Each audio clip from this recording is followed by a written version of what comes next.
Greetings, sentient beings. This broadcast is not intended for children. There will be strong language and adult themes.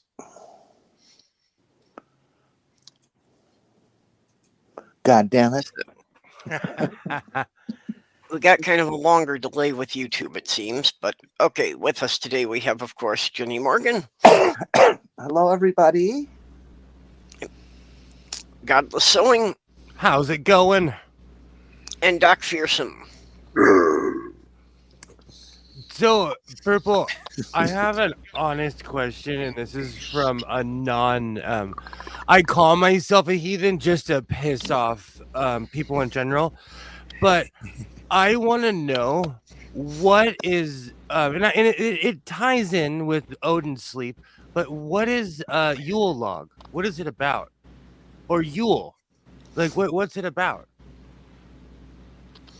Well, he was that really big bald guy in Hollywood that did all those movies and stuff. Yule Brenner is awesome.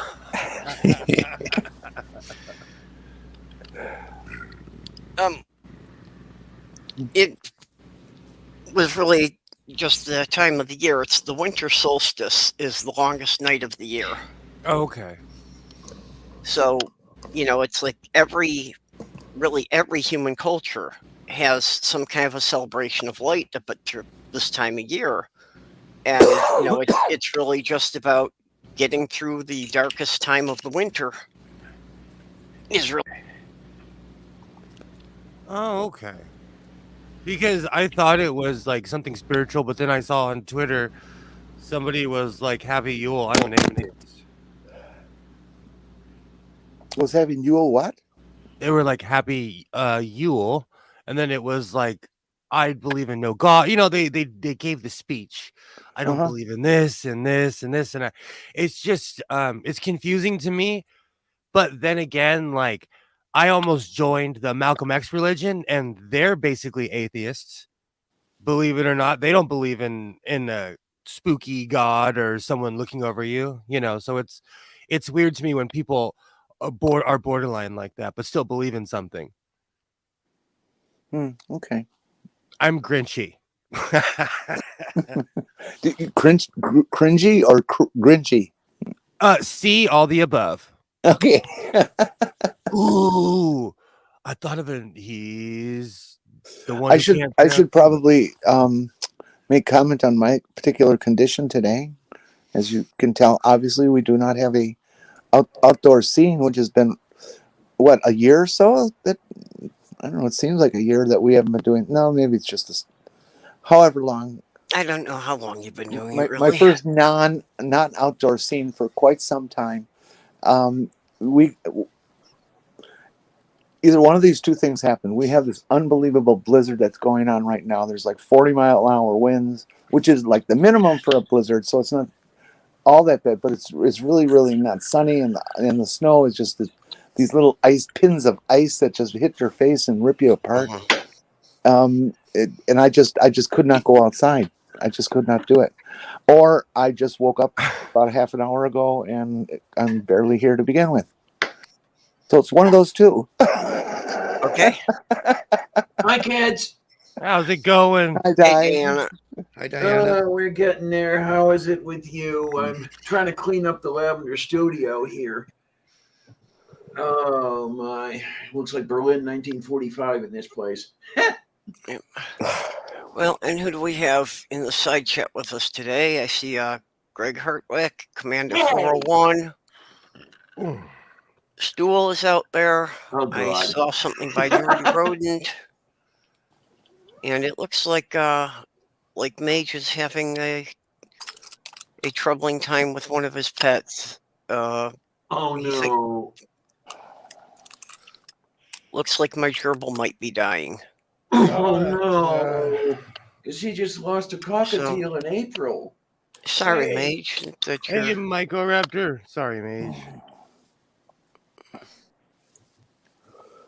Oh, my. Let's see what I can do here with... It's been, it's been almost 13 years, and I still haven't dealt with the death of my dog, Cleophas. It's been a long time. So I understand that. You think Nerdy's been watching this show for a while? A little bit. Today's topic will be with you for approximately 45 seconds. After that, we'll get back to our usual tangents. I tried. Yeah.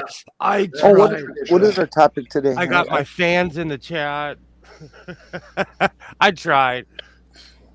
I forgot to look. What is today's topic? Well, today is the start of the Odin Sleep, and that's Oh, Will that's started right. to get us on it with the Yule. All right. That, then, uh, that by- sounds good.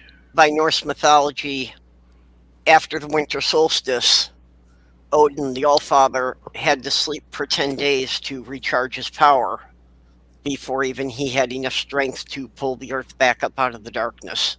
And then crybabies on Twitter get mad when people call themselves heathen. I get it now. Well, that's kind of interesting because there's actually this period of time. I'm not sure how long it is. I know it's more than a day. Where if you look at the clock and watch the clock seasonally, that we're not gaining days or daylight, and we're not losing daylight. Where it's kind of like we're at the end of the yo-yo string and it has to bound back. Well, actually, today we start gaining daylight very slowly, but it's such a small amount, it's not perceivable. Yeah, it's within the realm of seconds. Well, and that's why the New Year's is actually 10 days after the Winter Solstice, because it was considered the 10 days of darkness. That because their calendars didn't sync up right, they had 10 days that didn't really belong to either year. So the New Year ended on the Winter Solstice, but the old year ended on the night of the Winter Solstice, but the New Year did not begin until 10 days later. Yeah. Mhm. And Commander 401. Yeah, my understanding of it is that the Christmas tree did come from Scandinavia, northern Germany, that area. That it started with them, hanging cookies and offerings of food on the pine trees around the village. I'd be careful with some of. Hi guys, by the way. I'd be careful with some of the sort of claims about the Christmas trees, though, because there's no actual sort of, it's very difficult to actually trace anything beyond the sort of 1500s to stack with Christmas trees. Yeah.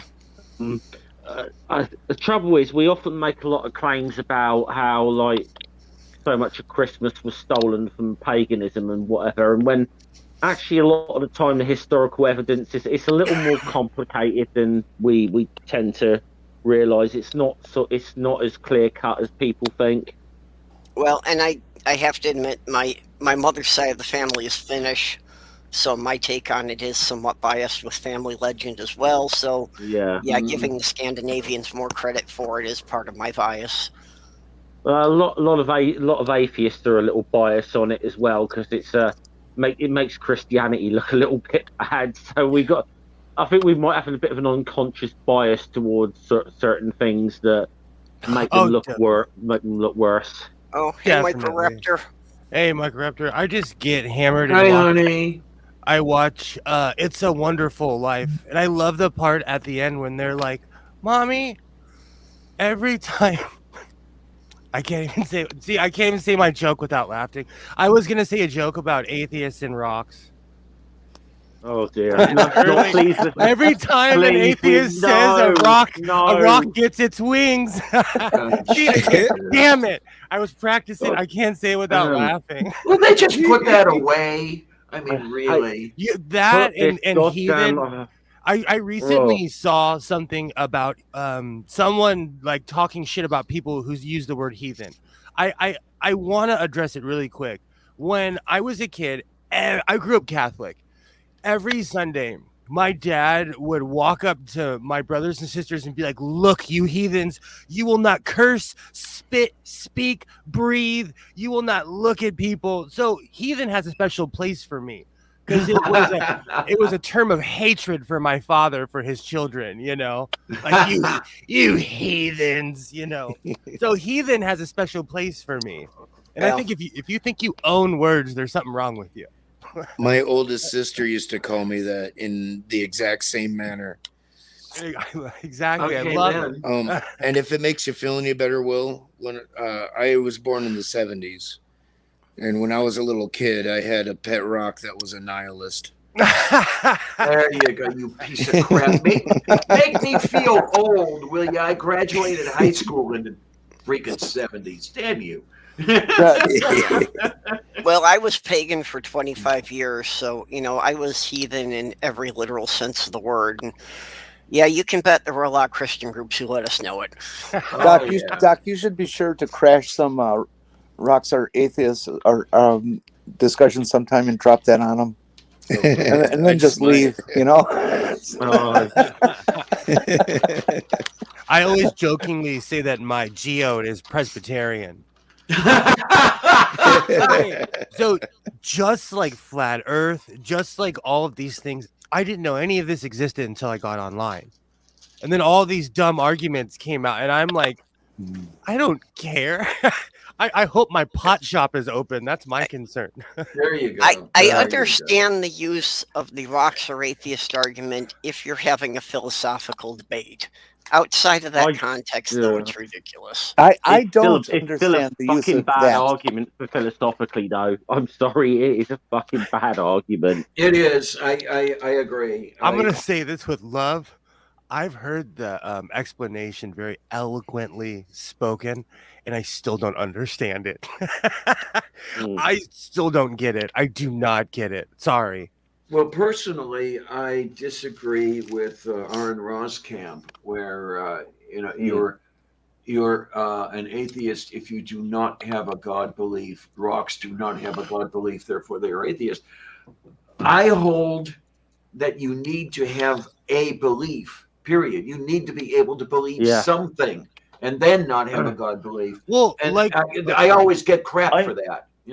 See, I think you've got to be able to evaluate the proposition on the table, and I just think because I think you just get into this whole thing if you're just defining something as atheist or it's so binary. You might as well make the same argument saying rocks are vegans. Absolutely, yeah. And for all I know, these guys would do that.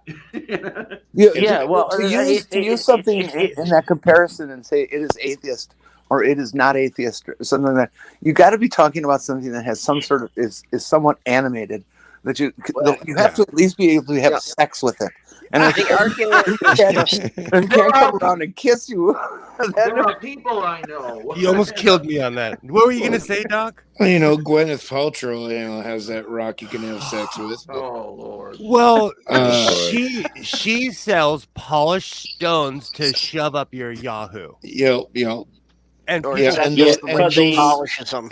pieces of jade get more pussy than I do. So she stole that idea. She stole that idea. That's no different than Benoit balls. I agree. But I'm just surprised. She's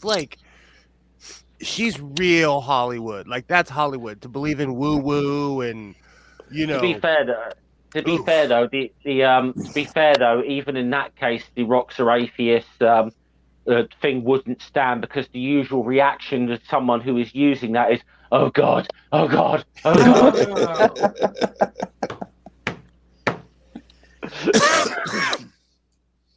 I was going to say, a phenomenon like that makes me wish I was a rock. Exactly. Dumb arguments like that make me wish. I did want to kind of add something to this fire. And I could be wrong, but it seems to me that atheism is an antithesis. You wouldn't, if it weren't for theists, you wouldn't have atheists. If nobody ever came up with the idea of a God at all, there'd never be any reason for anyone to be atheist. I'm pretty much in agreement. Yeah. And that is Aaron Ra's argument, basically. You just encapsulated it. I mean, the thing is, due to the epistemology of the word that rocks are atheist. I'm saying they're not atheist because they'd have to. Some of them would have to be theist in order for any rocks to be atheist. It's mostly based on the epistemology of the word, that atheist just means without belief. So anything Hmm. that does not have a belief, whether or not it's capable of a But- belief, is irrelevant. If it doesn't have a He- belief, it's Then an it's a atheist. semantic he's argument. trying. But Yeah, he's that's trying. the It is very whole much essence is. of the whole essence of the discussion is whether or not it can be atheist or is atheist. And if it cannot be atheist, it cannot perceive atheism, it can't possibly be an atheist. Hold on, let's ask a rock. Let's ask a rock. Hold on. What religion are you? Ask Alexa. Who's gonna win? Yeah, there you go. I'm. Alexa, what religion are you? Gee, I'm- that's a nice. What is that? A piece of quartz you've got there? But to be honest, I'm not. If it comes, Oh, when it this comes to is yeah. You know what? I don't know. This thing, it was at my grandma's house, and this thing is.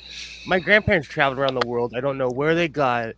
It's a geo, but it's it's millions of years old. It's pretty. The shiny. I use it as a doorstop because I'm entitled. As you will. But No, I'm anyway, I'm sure in about 8 or 9 months again the rocks are atheist argument will explode all over Twitter again. When next time Ahrens decides he's going to die on that hill. about a Uh, month ago. Man, I About love him dearly, but in this case, I do. Listen, here's the thing, and I can't sort of stress this point enough to people. I have a tremendous amount of respect for that man. I really do. But I think people need to realise in the atheist community, just because he is shit hot on stuff like evolution and stuff like that, and debunking young Earth creationism, there's probably nobody better than Aaron Ra. Doesn't mean he's good at everything. Yeah, well, He does not have a great take on philosophical topics, and he is pretty bloody awful at history at times. I've well, said this. see, People have this tried is to just correct him on this shit, and he doesn't correct himself, and I don't understand why. this is just proof that the atheist community doesn't have priests or even leaders. That there isn't anything we're all going to agree on, no matter how much the most prominent people in the community say it. I think some people think they are, and I am here to chop you down and laugh in your face. I But- maintain this is the only person who could solve whether or not rocks are atheists. I like the take Ox has. Bovines are atheists. They know the only afterlife for them is a freezer. What's that character's name again? I forgot. The thing Ooh, from this the guy- Fantastic Oh, Four, yeah, yeah. the thing. That's too complex for my brain. Ben Grimm. I absolutely love the thing. I made a lot of money off of comic books. I had a run of the Fantastic Four, and they helped pay for my divorce lawyer. Okay. The Hulk or the Thing? Who would win? The Hulk. It's been done. The Hulk. Yep, they fought Yeah, no. many times. That's all they ever do when they meet.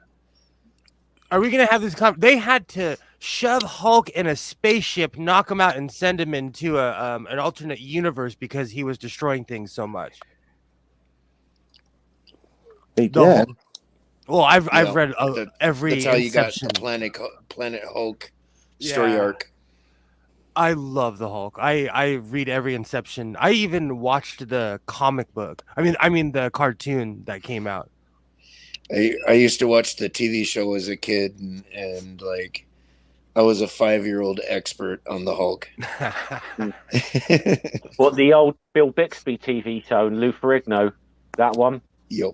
Yeah, The very one. I see. That was my first exposure to that character, and I mean, I thought it was really cool. But obviously, when you start reading the comics and realize what an absolute force of nature the Hulk actually is in like the Marvel universe, it's Yeah, like, exactly. yeah. I mean, he was so limited in that TV show, but I think it was good for its time. It really was. But Well, I watched that show, but a lot of it was because growing up, Bill Bixby was one of my first celebrity crushes. Okay.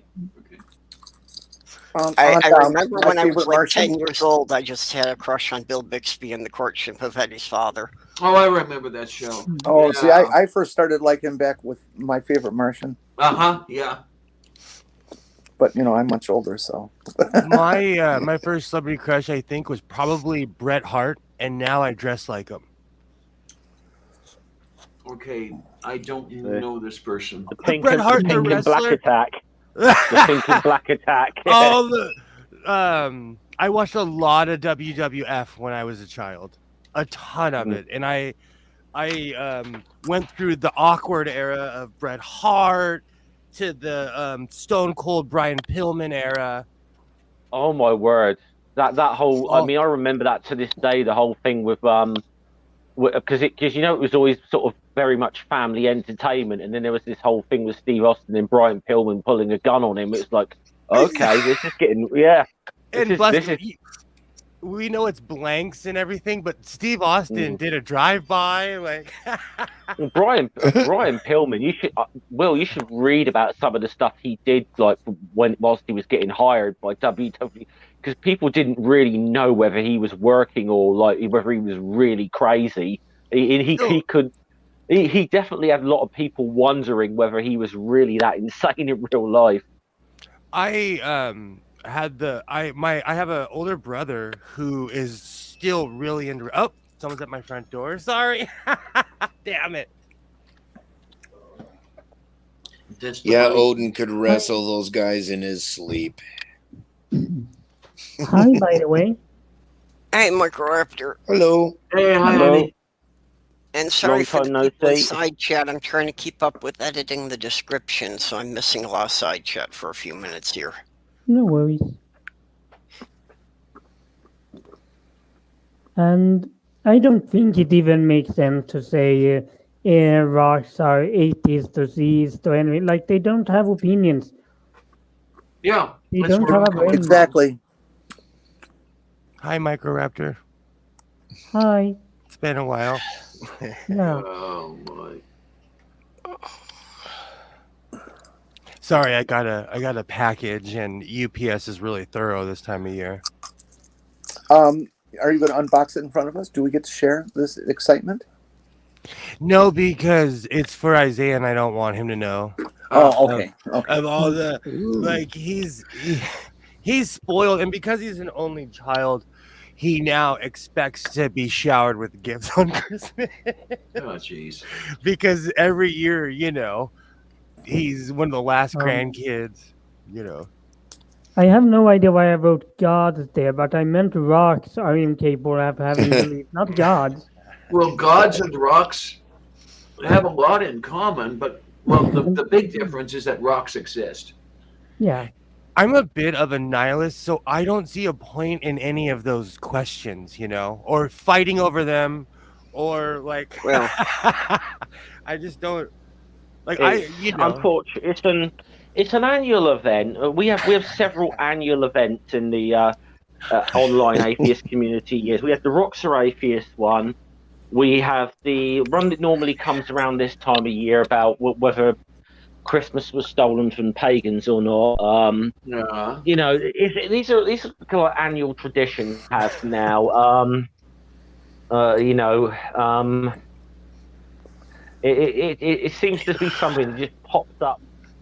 well, the only But thing I what know I've got for to say certain. though, the one I really do not like, and I'm going to say I think most people in here will agree with me, because I don't know anyone of us who would use it, but I had this one come up a few months ago, and arguing with something. It's the religion is a mental illness trope. I fucking hate that. I fucking hate that. That's so insulting. Seeing Well, offside. That's the worst argument I hear atheists use. And Yeah. I sort of I might cut someone a little bit of a slack on it if they're kind of going for a little bit of an angry atheist phase or whatever. I might cut them a little bit of slack, but I'll still take him to task over it. But I had an almighty argument with someone over that. But I hate it because it's actually not only is it such a lazy way of actually trying to slap religious people down. It's a lazy and disrespectful way of that.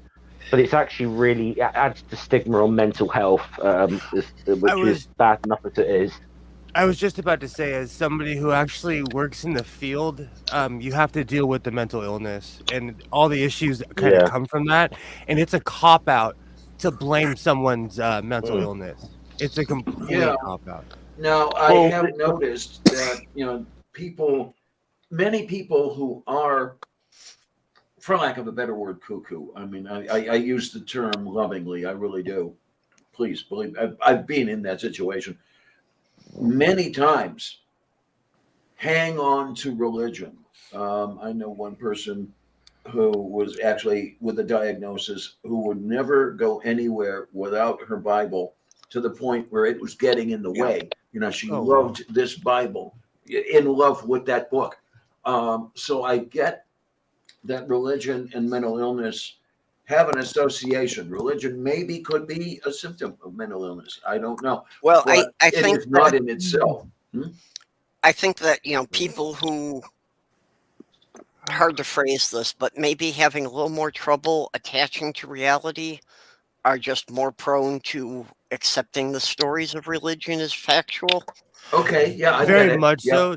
Just how we're noticing with well, and this has been for a while, but with autistic children, they get caught up in mass movements easier because they don't understand the nuances, or maybe someone's overemphasizing something. Hi, Tina. Like with the Yeah, whole Russell. Hi. like with the whole MAGA thing, I know quite a few mentally disabled adults who were like, "Oh, we love Trump," just drinking the Kool-Aid because they don't understand the context. Okay. Okay. And a lot of the time, also, people were mentally ill before they came to whatever decision we're arguing about. So these people were already mentally ill before they were an atheist, before they were a Christian, before, and there's underlying factors that trigger that. In the drug world, it's not rare for someone to find out they're schizophrenic or something, because drugs will bring early onset whatever's wrong with you. Okay. May I add into that? No, you may not. Having spent 5 years working on a closed psychiatric unit, which doesn't mean I have the definitive word, it just means I had a great opportunity for observations. Religion for various people with, was most typically seen in people with, extreme paranoia and schizophrenia and manic depression. We're not talking people who are just like, enraptured with suicidal ideation and that sort of other types of mental illness, but the people who are severely gone, and are hallucinating and hear voices and all this. Religion can be either the antagonist or the protagonist. Some become just one with God, I'm God and blah blah blah, and others become hating of God because they blame God for all the ill wills or whatever they're experiencing that make up their mental illness. So they're just like us. I love Commander's 401 takes here.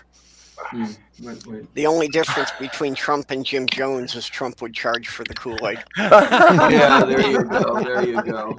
I just watched this really good TV movie about Jim Jones. So Jonestown is fresh in my mind right now. I'm not sure who that is. Jim Jones. He convinced a bunch of disenfranchised Americans to move to Guyana in South America. Yeah. And actually, to back it up even more, he was a preacher from Chicago, I believe.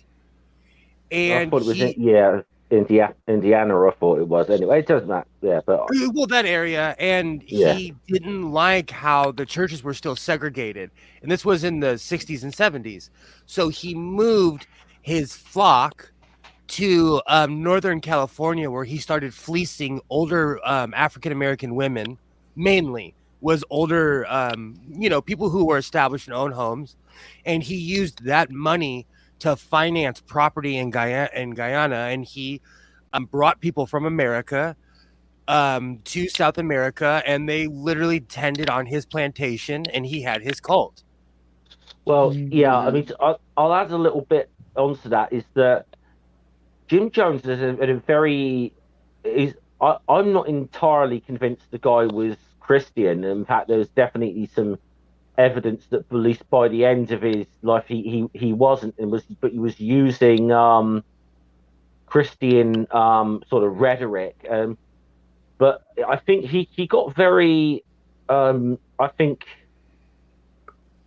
I mean, it's kind of a shame in a way, because it seems like the guy started out with some decent intentions with around like trying to integrate and very much so. championing some sort of social justice ideas. But he started reading up on a lot of like socialist ideas, but I think he got very enthralled with like Stalinism.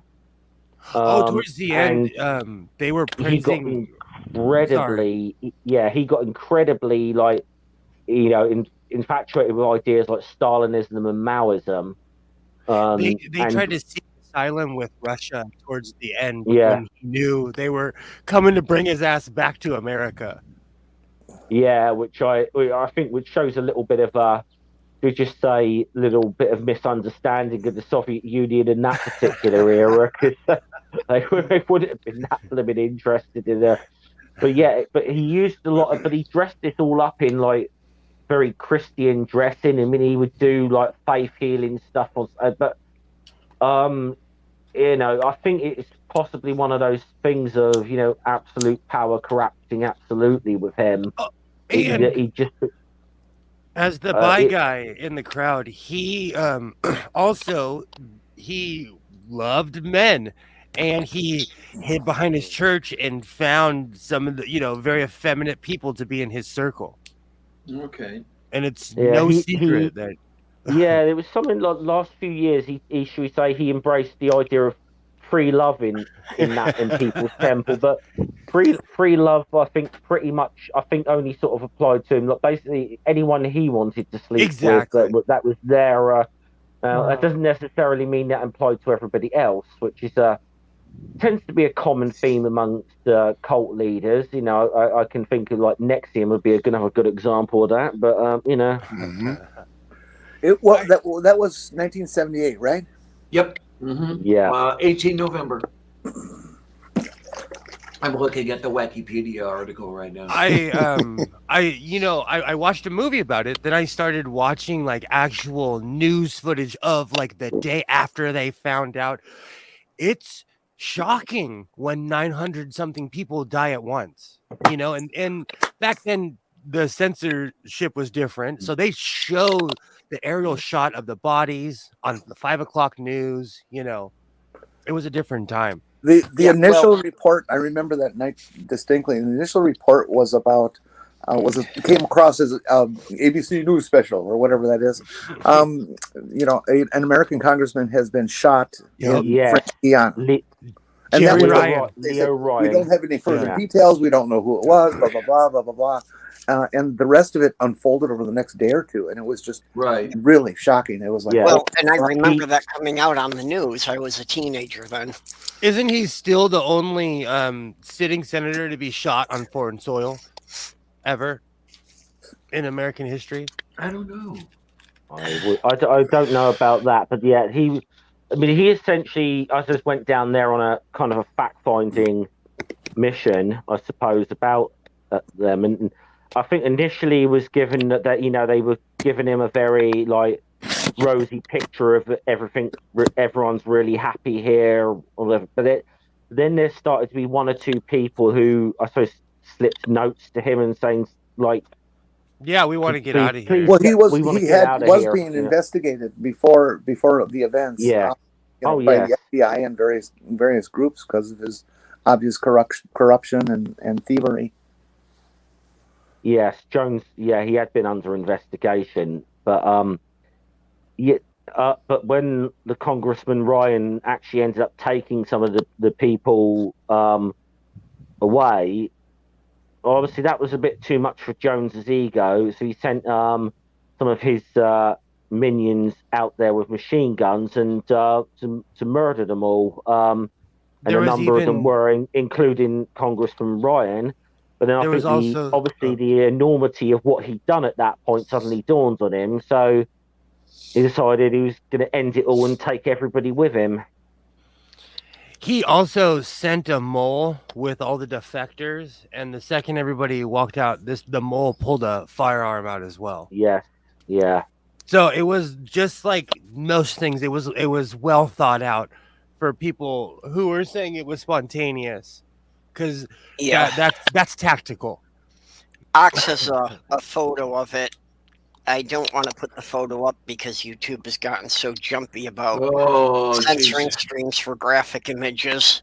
Don't even get me Damn. Yeah, started. that's. Yeah, I wouldn't risk it, honestly. Yeah, don't do I'm it. actually at war with YouTube right Yeah, now. but if They anybody hate wants to check it, Ox put a link in the YouTube chat I'm for it. looking at it right now, and it is not at all pretty.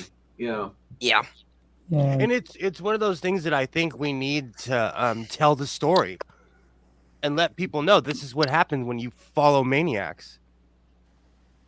yeah. Post that link to it in the side chat there. But Jeff did Sure. say something. His thoughts were progressive, and he was 30 to 40 years ahead of his time. But look at the end result. Mm. Well, So his heart was in the right place, but he was an evil.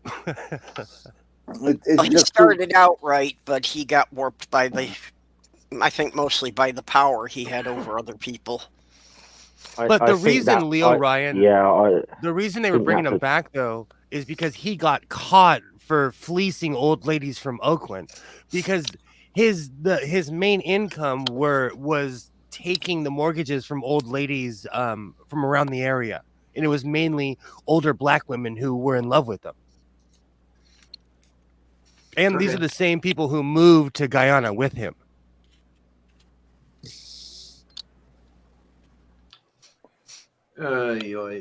Yeah. And I'm a little bit afraid that we've got another Jim Jones Jr. or something down in Alabama, but I'm not sure. Oh, did Trump move to Alabama?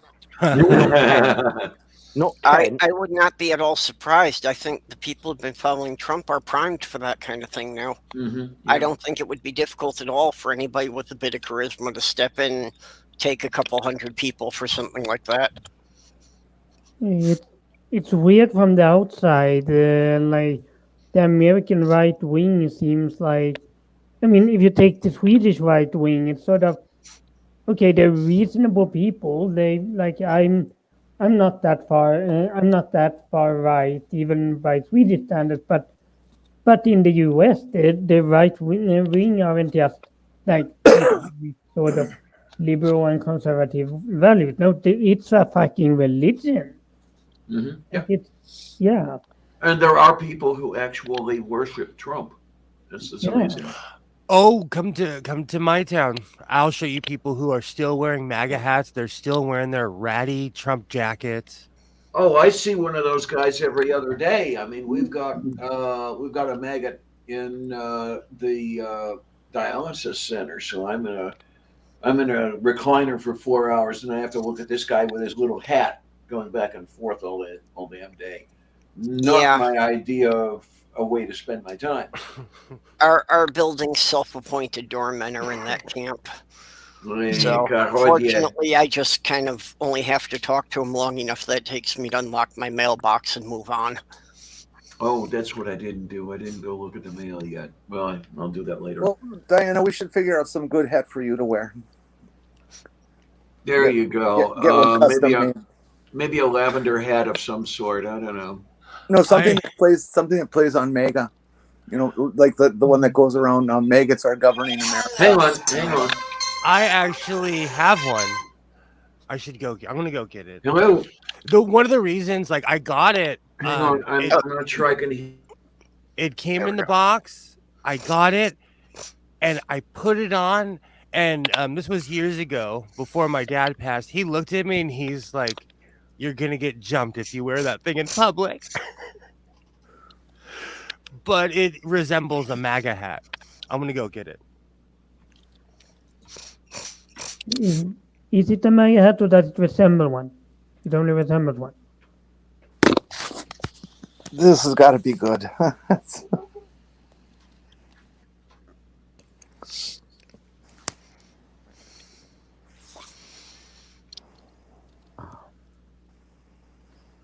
Make America move again, says Ox.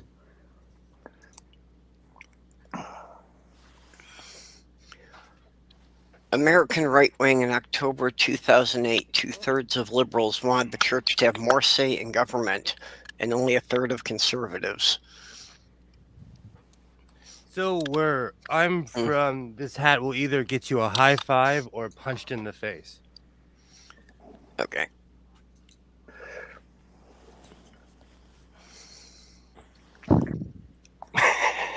What? It's still kind of hard to read. It Oh, says, Hockey violent again.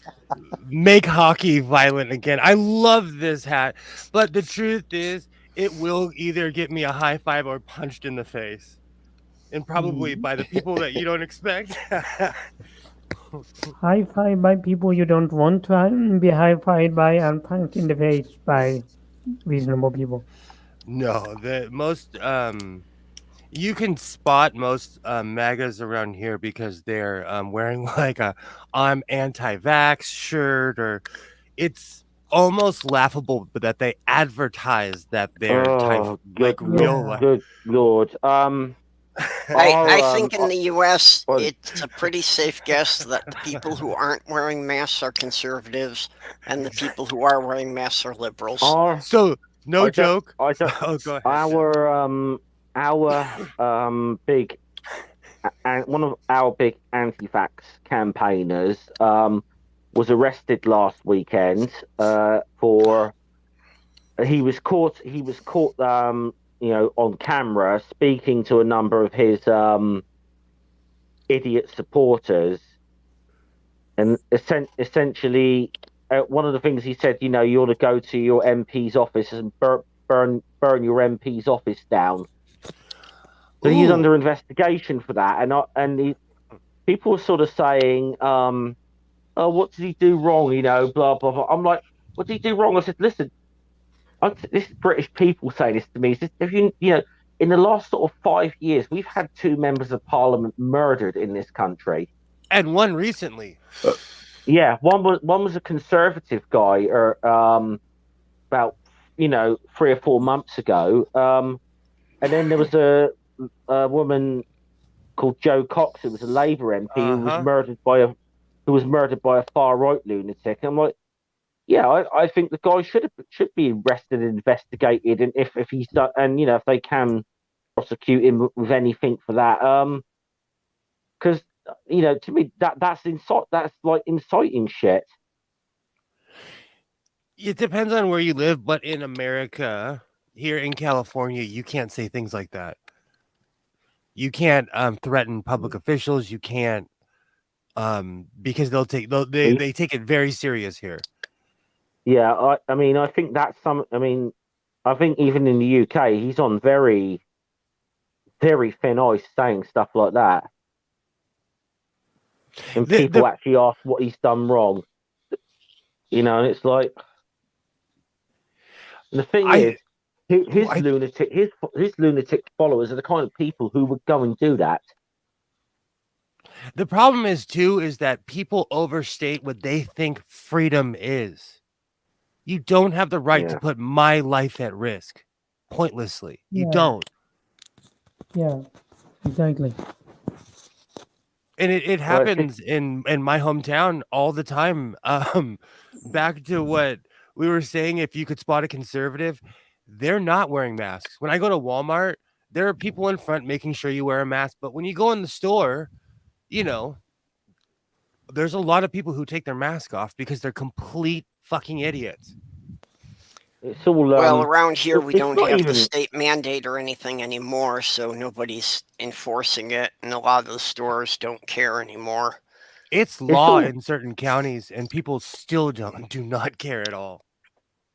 It's all like with it though, when they talk about freedom, it's all like bloody libertarianism on bloody speed. It's just all me kind of shit. It really is.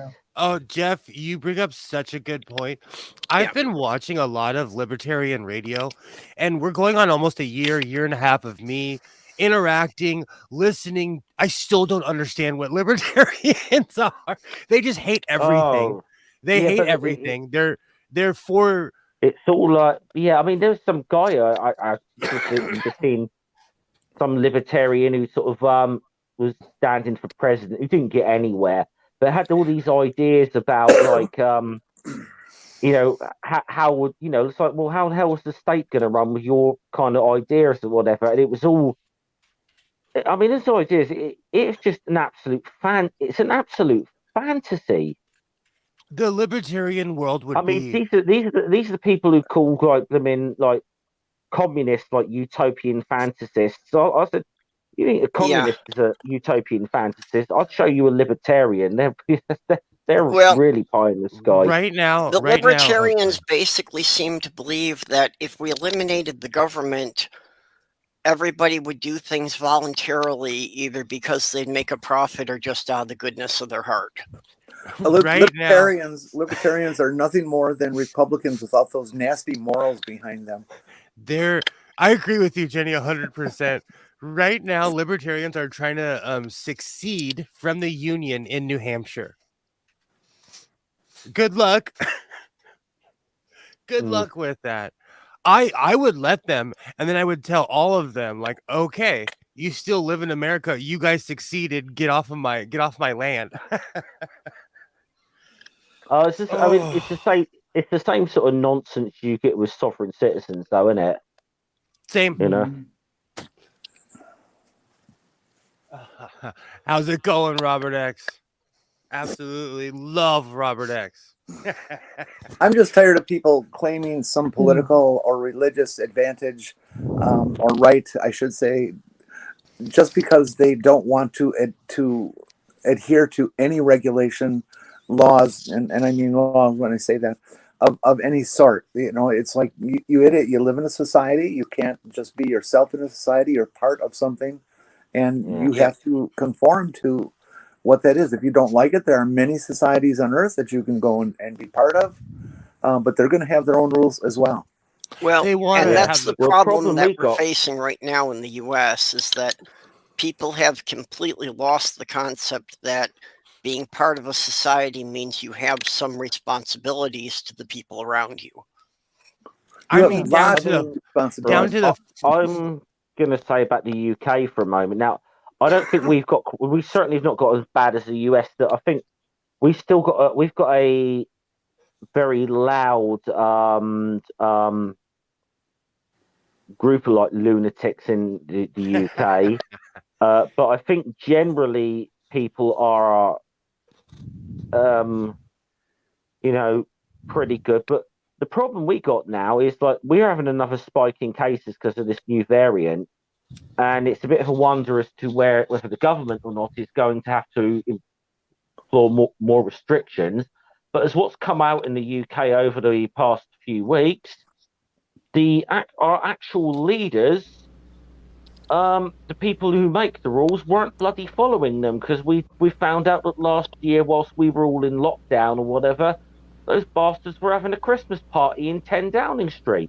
And now there's pictures of their wine party and then there was the pictures of Boris having a blooming garden party, which they tried to say was a work meeting, which involved a lot of wine and cheese, but there was not one like pen, bit of paper or computer or anything in sight. So, work meeting my ass. We had a Christmas party. The people are going to be saying like, why the fuck do we? Why do people will you can understand them saying, why the fuck should we follow the rules when the people who make them don't?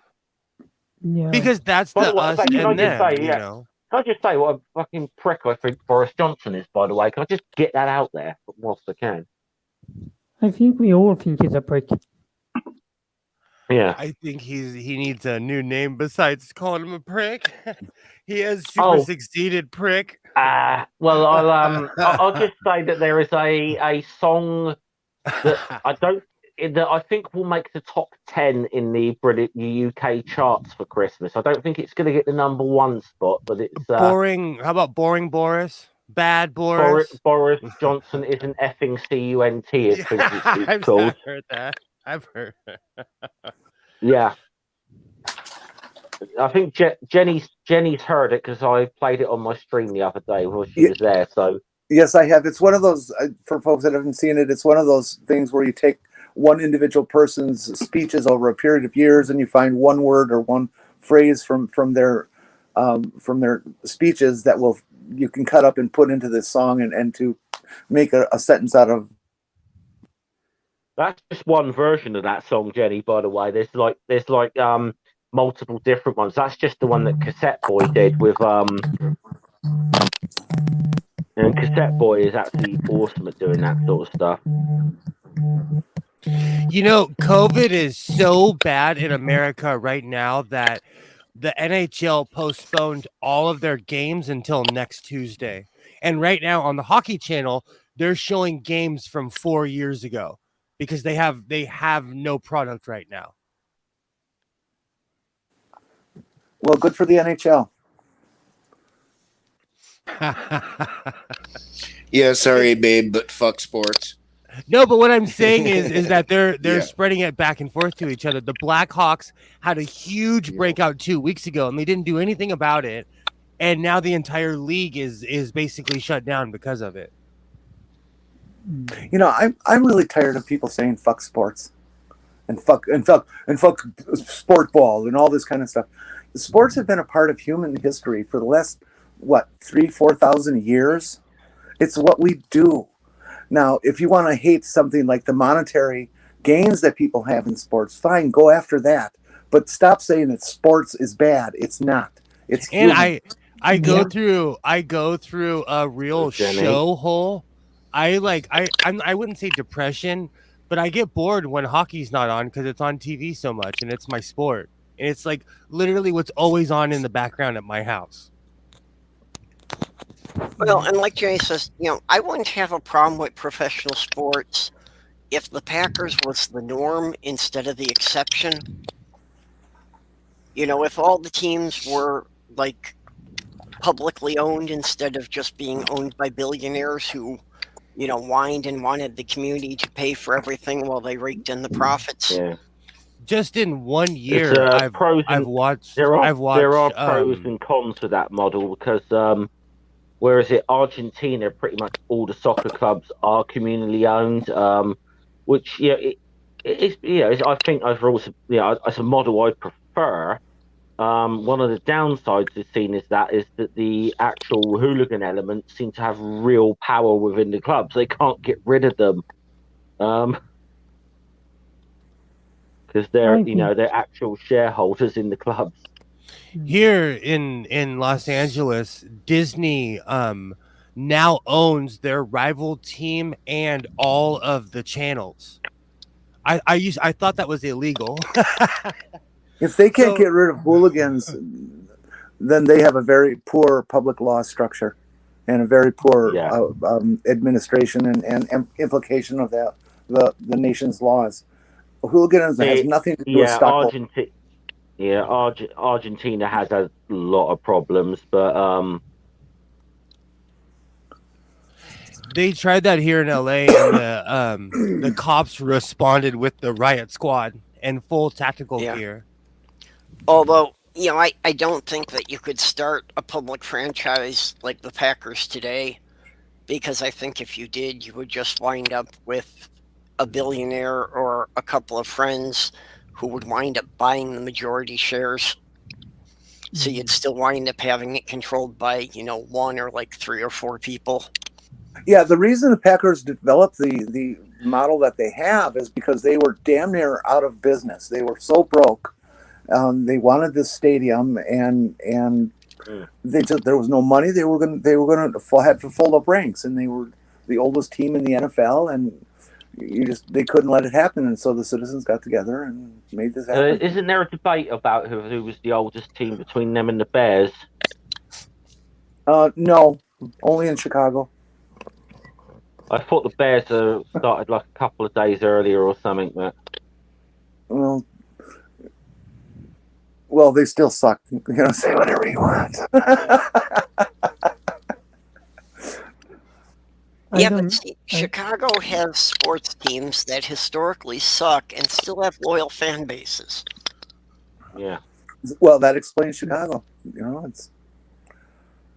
I agree with Jenny's initial point there that I don't like sports. I think it's boring, but I would never say like, oh, fuck sports. So it's like Like other people can like things I don't like. That's fine. The reason they call Chicago the Windy City is not meteorologically. It's from all the hot air that Chicagoans spit out, similar to Texas. I was about to say I've been there, Jenny. It's the coldest place I've ever been, and I've been even more north. Chicago is freezing.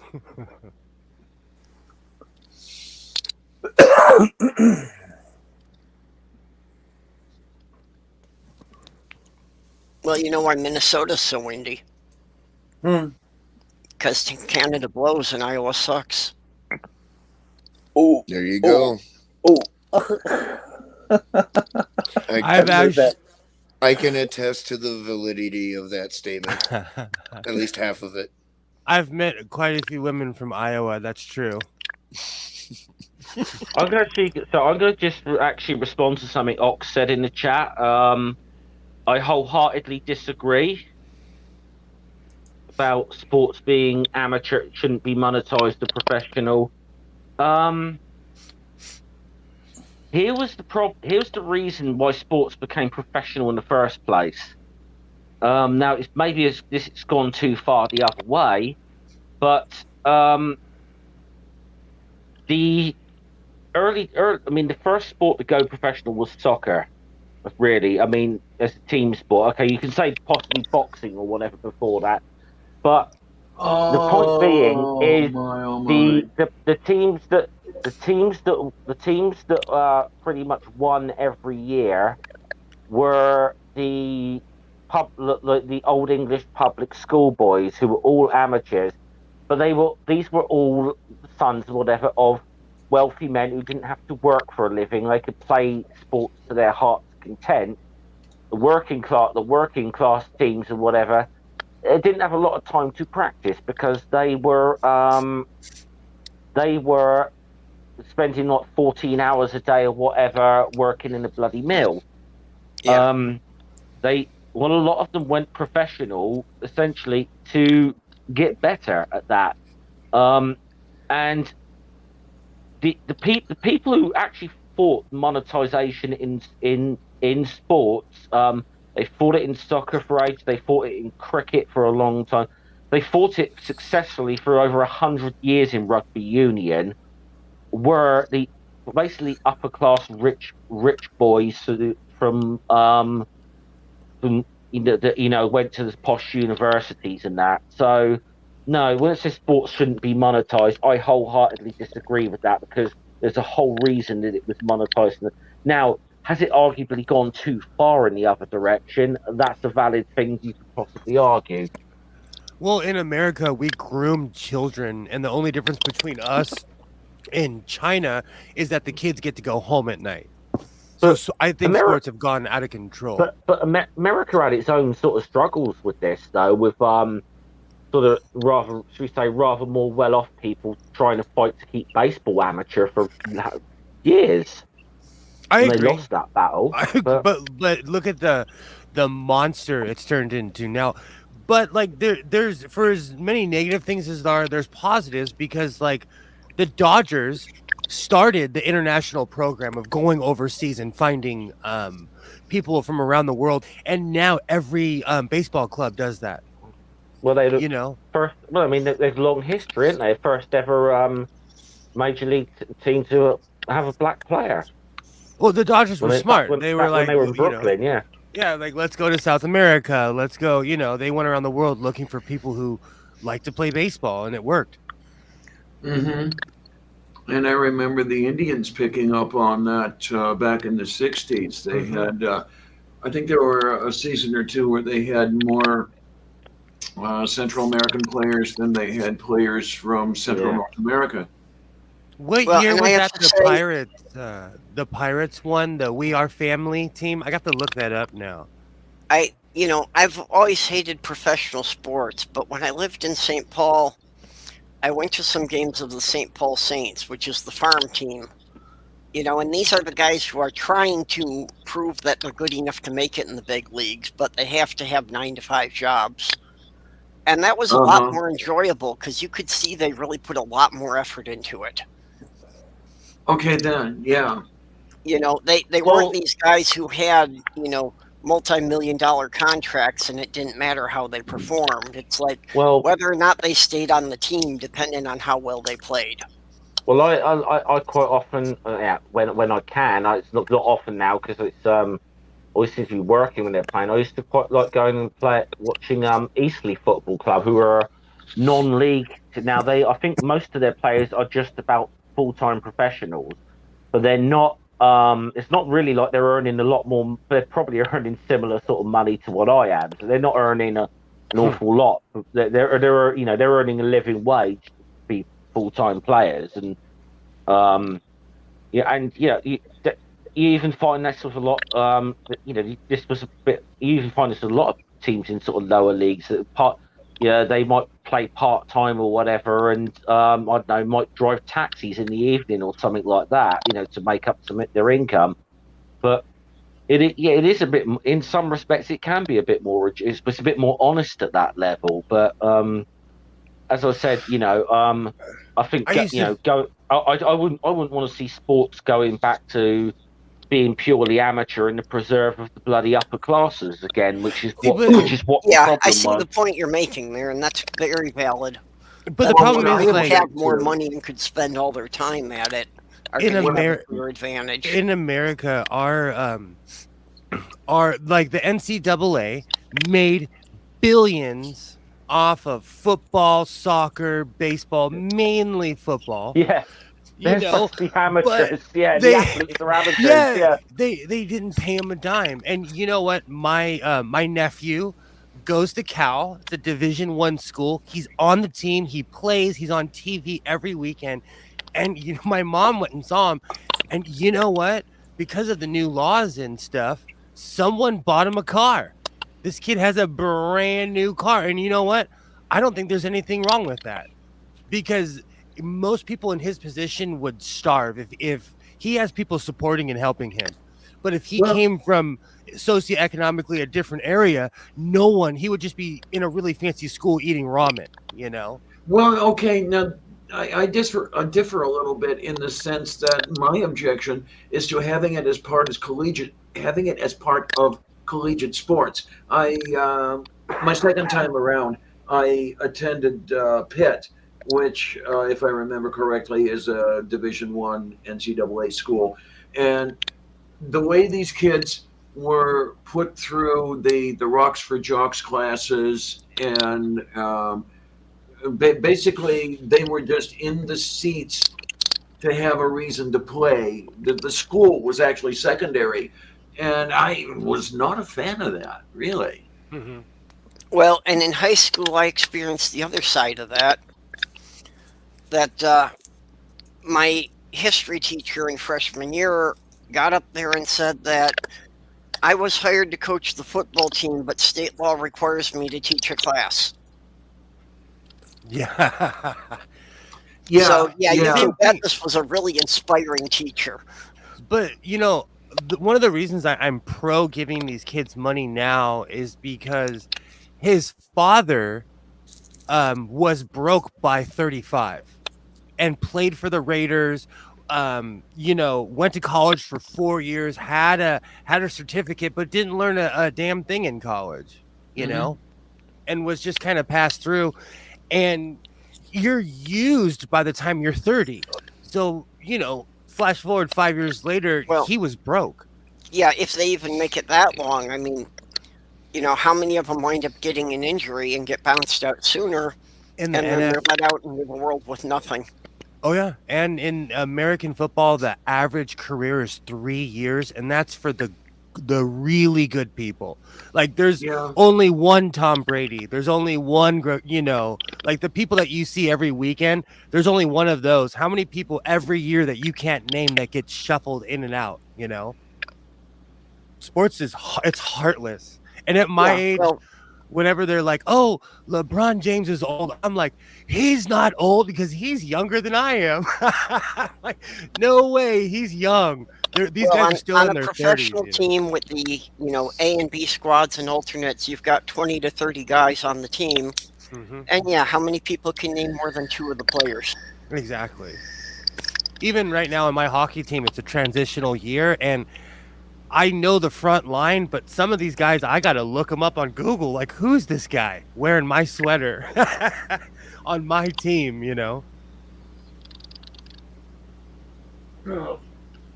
So yeah, sports is heartless. Like I said, my nephew may be part of a generation who's actually going to make money off of it, but his father worked for me for a time and couldn't handle it because he had, he was used to people clapping for him his whole life, and he couldn't handle having a real job. Yeah. It's, I think a lot of things like sports that are popular in America as well. It can be, there's probably less opportunities in a sense because there's not many professional leagues that play some of these sports outside of America. Exactly. I mean, there was a sort of, I think, at least semi-professional American football league in the NFL got involved with it. NFL Europe. It's funny you would say that. It did not work long term, unfortunately, but it ends up being more of a farm system for the NFL. But my sister's, it's not like so a sport like soccer, there's professional leagues all over the world. It's a little easier for, I suppose, there's more options for players to go. But he actually went and played for the Amsterdam team. My sister's ex-husband. Yeah. He tried to, when they had the kickoff or whatever, but he only lasted like a year or two doing that. Well, for a couple of years, the London Monarchs used to draw huge crowds at Wembley, and then the whole thing became a disaster because they had to move out of Wembley. They moved to the Valley Stadium in Charlton, which was turned out was too small to play American football on. So they had one end zone, so you could only play one way. It was a joke, and then they rebranded as the England Monarchs and decided to become like a touring team, touring all these stadiums. And no one bothered to come. No one was that interested in coming out and seeing them, where they had an audience in London. But I think there was a team based in Scotland. I think they were based in Edinburgh, the Claymores. I can't remember if they're based in Edinburgh or Glasgow, but I think it was Edinburgh. I think they played at Murrayfield, to the rugby stadium. But the funny thing on the flip side of that, in America, they put soccer teams in towns where they knew people would show up. Like they put one in Portland, in New York, in Carson, California. They put a stadium. They put a stadium like on the outskirts of LA, knowing people will show up. I was surprised that MLS it's huge. It's bigger now than than its inception. Yeah. I'm really shocked. Oh yeah. Well, in a way, it was part of the deal for America getting the 1994 World Cup was to reintroduce a professional league, because there was one in the 70s and then it sort of collapsed in the early 80s. Because I mean, with the old I forget what it was called, the old soccer league in America, but I mean, like for a couple of years though, it was so very popular in New York. I mean, the Cosmos were drawing bigger crowds than the Yankees at one time. I saw quite a few Galaxy games at the Rose Bowl, and it was so I'm not gonna say lowbrow, I know. but my sister, she can really sing, but she wasn't a professional or anything, and I guess it's who you know, but my sister sang the national anthem at a Galaxy game. Yeah. This was, 20 years ago. And now, they have full professional acts there. So it was rinky-dink, because they let me walk on the field, and every person that walks past me, I'm like, wow, I bet these people are really famous, and I have no idea who the hell any of these people are. Moo. Because in other countries. And starting next spring, there's going to be the USFL, which is, I believe, a part of for spring football. I think isn't it the XFL? Isn't that being they're going to try that again? It's been back for a while. Well, yeah, but Man's told it. Dwayne Johnson actually owns the rights on it now, isn't he? He's been talking about bringing it back. Which I actually think he might do better than McMahon did with it. Well, apparently they got TV contracts, so they got some income. I'm gonna tell you, Well- The Rock is a nice guy. Like if you walk up to him, he'll say hello to you. He's not like I meant Triple H. Triple H is a complete a-hole. But a lot of have you seen some of The Rock's videos where he's like, all you have to do is 1,000 push-ups and eat raw eggs and you'll feel great every day and blah blah blah. Like some of those guys are, a bit overboard. But I could see where, I mean, because he used to play football at college level. He was very good. I mean, he was on. I mean, I'm pretty sure there was I don't. He wasn't able. He wasn't quite able to get into the NFL for. I think it was an injury or something. But I thought him and Goldberg played. Oh, in the Bill NFL. Goldberg played for the Atlanta Falcons, didn't he, for a couple of years? But yeah. Bill Goldberg was no joke. I thought The Rock Yeah. played. He played for Hawaii, which was maybe the he same. played in Canadian Football League. I don't know, but the thing is, I mean, he's someone who actually was a player and understands football. Whereas I don't think Vince McMahon had a fucking clue about it. Well, Vince McMahon only cares about money. As somebody who was obsessed with WWF and WWE, He tried only to buy cares the about- CFL years ago, and that failed. And he tried to. He once made an I'm attempt gonna to buy hop the off. Washington. So, bye. He once made Bye, an Michael attempt to. Raptor. Bye. Okay. See Bye, ya. Micro. Taking off. Okay, Bye. honey. Take care. Well, he once tried to buy the Redskins, and that fell through. They were like, no. But just say this reminds you of anyone else actually who got involved with a rival football league because they got pissy because the NFL wouldn't let him buy a franchise. This reminds you of anybody? Will, I'm just thinking there's some guy, some property guy from New York who's been in the news a bit over the past few years. And got involved with a rival football league just because he was petulant over the fact that the NFL wouldn't let him in.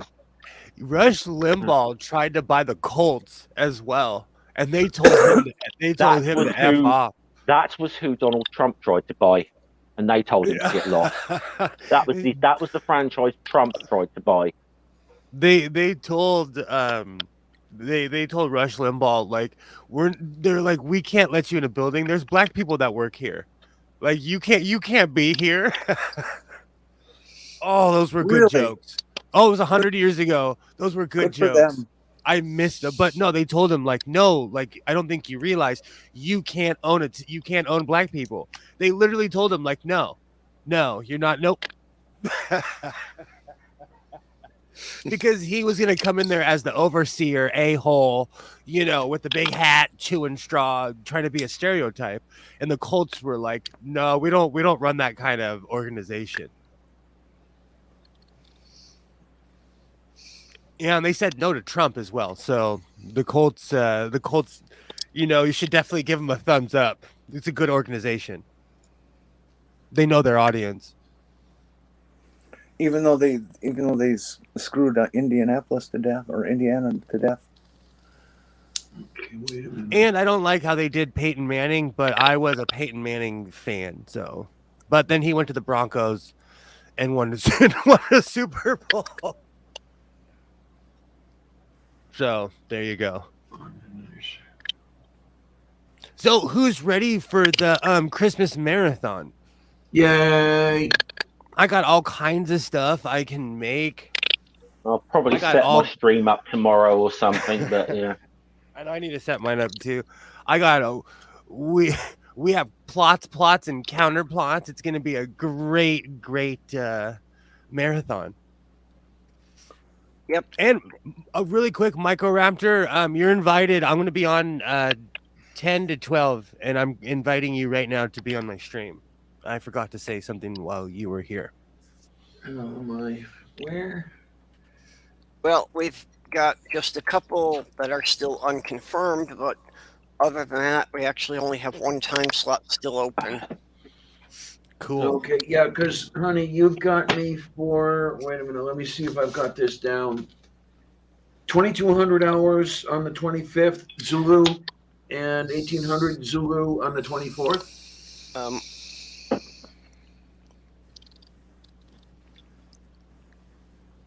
But no, on the 24th, I had you starting at 1 p.m. your time. Yeah, 1 p.m. my time. That'll be Yeah. That'll be 6 o'clock GMT. Right. Okay. Yeah, and then on the 25th, I've got myself down for 5 p.m. my time, which would be 10 p.m. GMT. Right. Okay. Yep. Okay, good. No, I just Yeah, wanted to make we sure got I it had right. right. Just I getting believe, confused which time zone you meant. I believe So- I'm doing 10 till 12 Christmas Eve night my time. Yeah. I believe, yeah.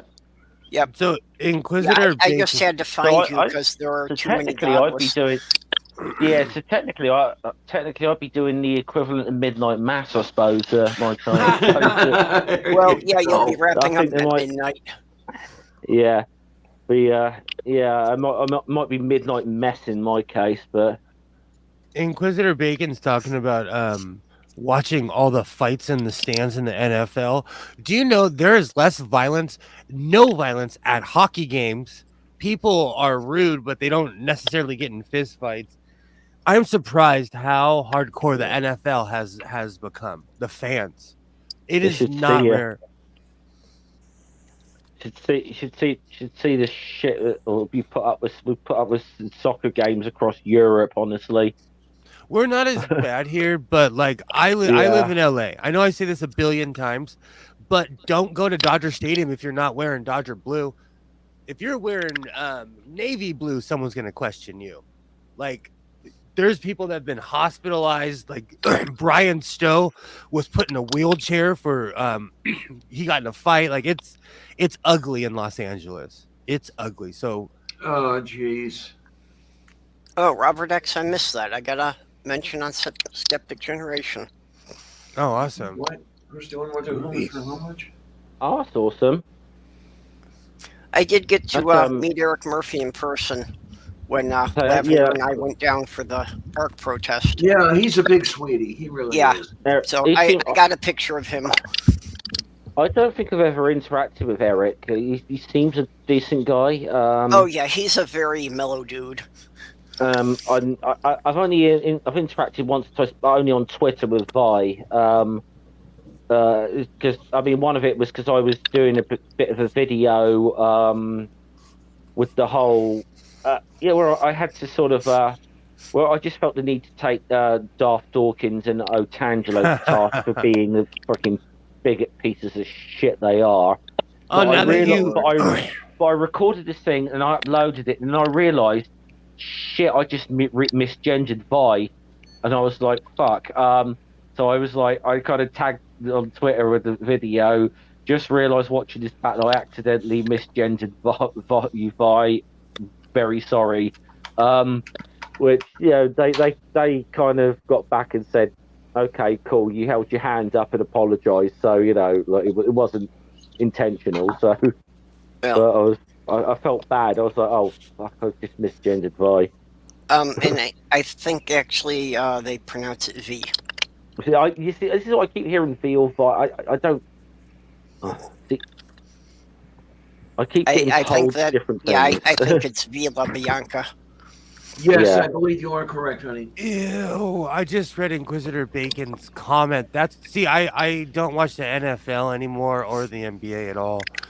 Ew, raw sewage falling on fans, that's just wrong. That is just wrong. Oh, look at that. Celeste. I'm going to have to order incense pretty soon. See, Doc, that's why I hide in the house. When you go to the stadium, there's raw sewage falling on you. Oh God. Where did that happen? Washington, in Washington, of course. Well, are they still playing in the same old stadium? Alexa, where does the Washington football team play? Yeah, I think you'll find they do. The home stadium of the Washington football team is FedEx Field in Landover, Maryland. I wonder what FedEx Field was originally named. Because I still call the ballpark in Arizona the Bob, and it hasn't been Bank One ballpark in like 20 years. Yeah. Well, that's just like Chicago. They are never going to get anybody to call that building anything other than Sears Tower. Yeah, right. Exactly. That's the funny thing.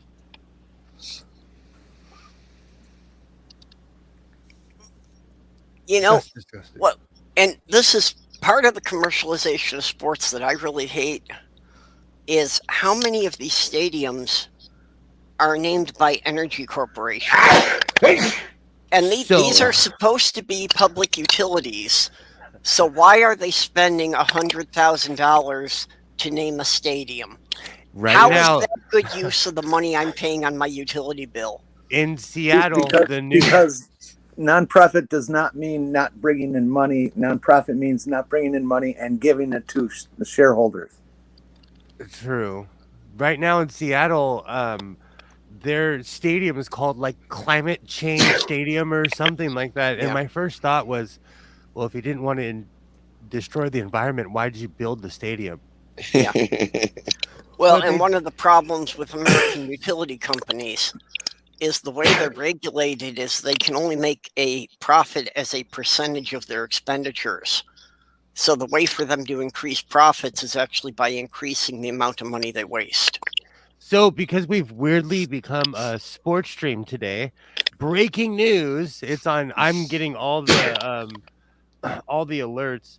The NHL has all the NHL players have officially bowed out of the Olympics. And they're not going to China. Yeah, They're yeah, I not heard that. going to China. Because of COVID, not political. Right. But it's a big deal because 4 days Oh, ago yeah. they said, "Oh, we have COVID under control." Here it is on the 5th day. They're not going to the Olympics now. They're probably not going to reopen the league on Tuesday. I'm mad. Yeah, I don't even know if going to the Olympics was their choice at this point. If COVID was that widespread, was any other country going to want to be around them?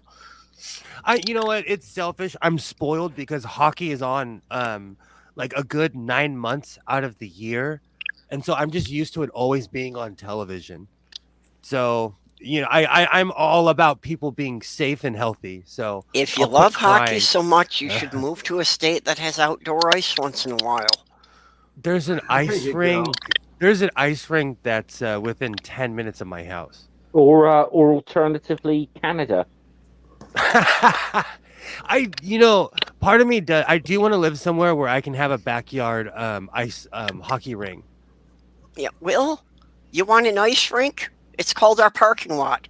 I have skates, I have a stick, but like I said, I have an ice ring like 10 minutes from my house. We petitioned to get it in my town. When was the last time you were on skates, Will? 72 hours ago. Oh, okay. Oh, I was in an old man hockey league until COVID hit. I was in a 35 and over league, and now we're gonna start the 40 and over league because we've all got a little bit older. But they have a ton of restrictions now. A ton of restrictions where they won't let 16 of us be in the same rink at the same time. And I understand. Like I'm not against any of it. And I was in a roller hockey league as well until COVID hit. That's why I gained 45 pounds. now see, again, this is a tactic they should have tried. We probably could have got all these anti-vaxxers and such on board if we had told them that they couldn't have professional sports until they were vaxxed in more mass. Yeah. And you know what? A lot of people in the hockey league are anti-vaxxers, so the league might not come back at all.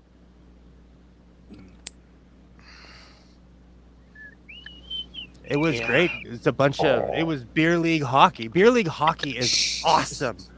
Someone's literally drinking. Someone's like sitting there with their pads, trying to hide their 6-pack in the stadium. Beer league is awesome. I don't even drink anymore, and I loved being in a beer league. Well, drinking beer while playing? Yeah.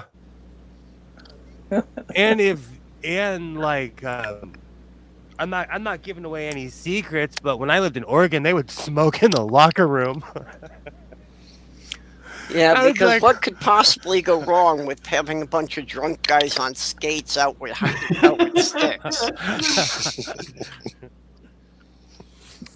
It's fun. You know, you get to know the people, so you don't like. There's less fights. That's why I laugh. Like in the NHL this year, there's been like violence. Like they're going at it. I've seen real like face-to-face fist fights this year. And in beer league, it's a bunch of huffy old guys trying to relive their glory days, and I'm one of them. So there's less fights because no one has the energy to fight. All right. I have a barrel of hockey sticks over there. Like I miss it, but I refuse to get COVID. So I'm cool with sitting at home and skating around my cul-de-sac. Isaiah has skates. Oh yeah, he's that size too. So I got him to play hockey because he's perfect to practice with because he's 170 pounds. God, he weighs almost as much as I do. Damn it. I weighed 170 up until COVID. I weighed 170 my entire adult life. Then COVID hit and I got huge. Well, that's just about what I'm at now too. I'm at about 180. I was at 180 when I moved, and I know I've lost a bit since then. Yeah, I've been slowly gaining since I was in hospital, and I don't like it. I've got to work on staying down because I worked hard to get down to, I don't know, I think I was about 175 or something in June. And that was minus 70 pounds from where I was in 2019 when I was at the protest with Purple. I weighed in at 240, and I was not comfortable. I was not comfortable at all. My problem is at a certain weight, it weighs on my lungs, and I just start breathing heavy because I already breathe heavy. But it's because I've been a stick my whole life, so I just chalk gaining weight up to just getting older. You know, I don't lose weight like I used to, and I still work out, I still skate, and I haven't lost any of the weight. Now, since I moved, I've had a lot less activity, but I've lost weight because of one thing: salad. Actually, having access to some fresh produce instead of just eating potatoes all the time makes a big difference. Oh, moo. Okay. I eat salad, but the problem is I put cheese, tortilla chips, ranch dressing. Oh yeah, I do too. I do bacon. chef salads that I loaded on with the meats and cheeses and everything, but still, it's still a healthier diet than I had in Michigan. You know, that's the thing, though. I used to like chef salad. The only problem with that was the way the chefs would scream when I was chopping them up. No, Oh, you gotta gag them first. That's Yeah. rule number one. Daju korostu. And so, who has anyone seen the person who rescued the lobster? Is that on Twitter? Or I don't know if it's on Twitter or YouTube. There's a man who has rescued a lobster, and it's made me feel sorry for my food. I love lobster.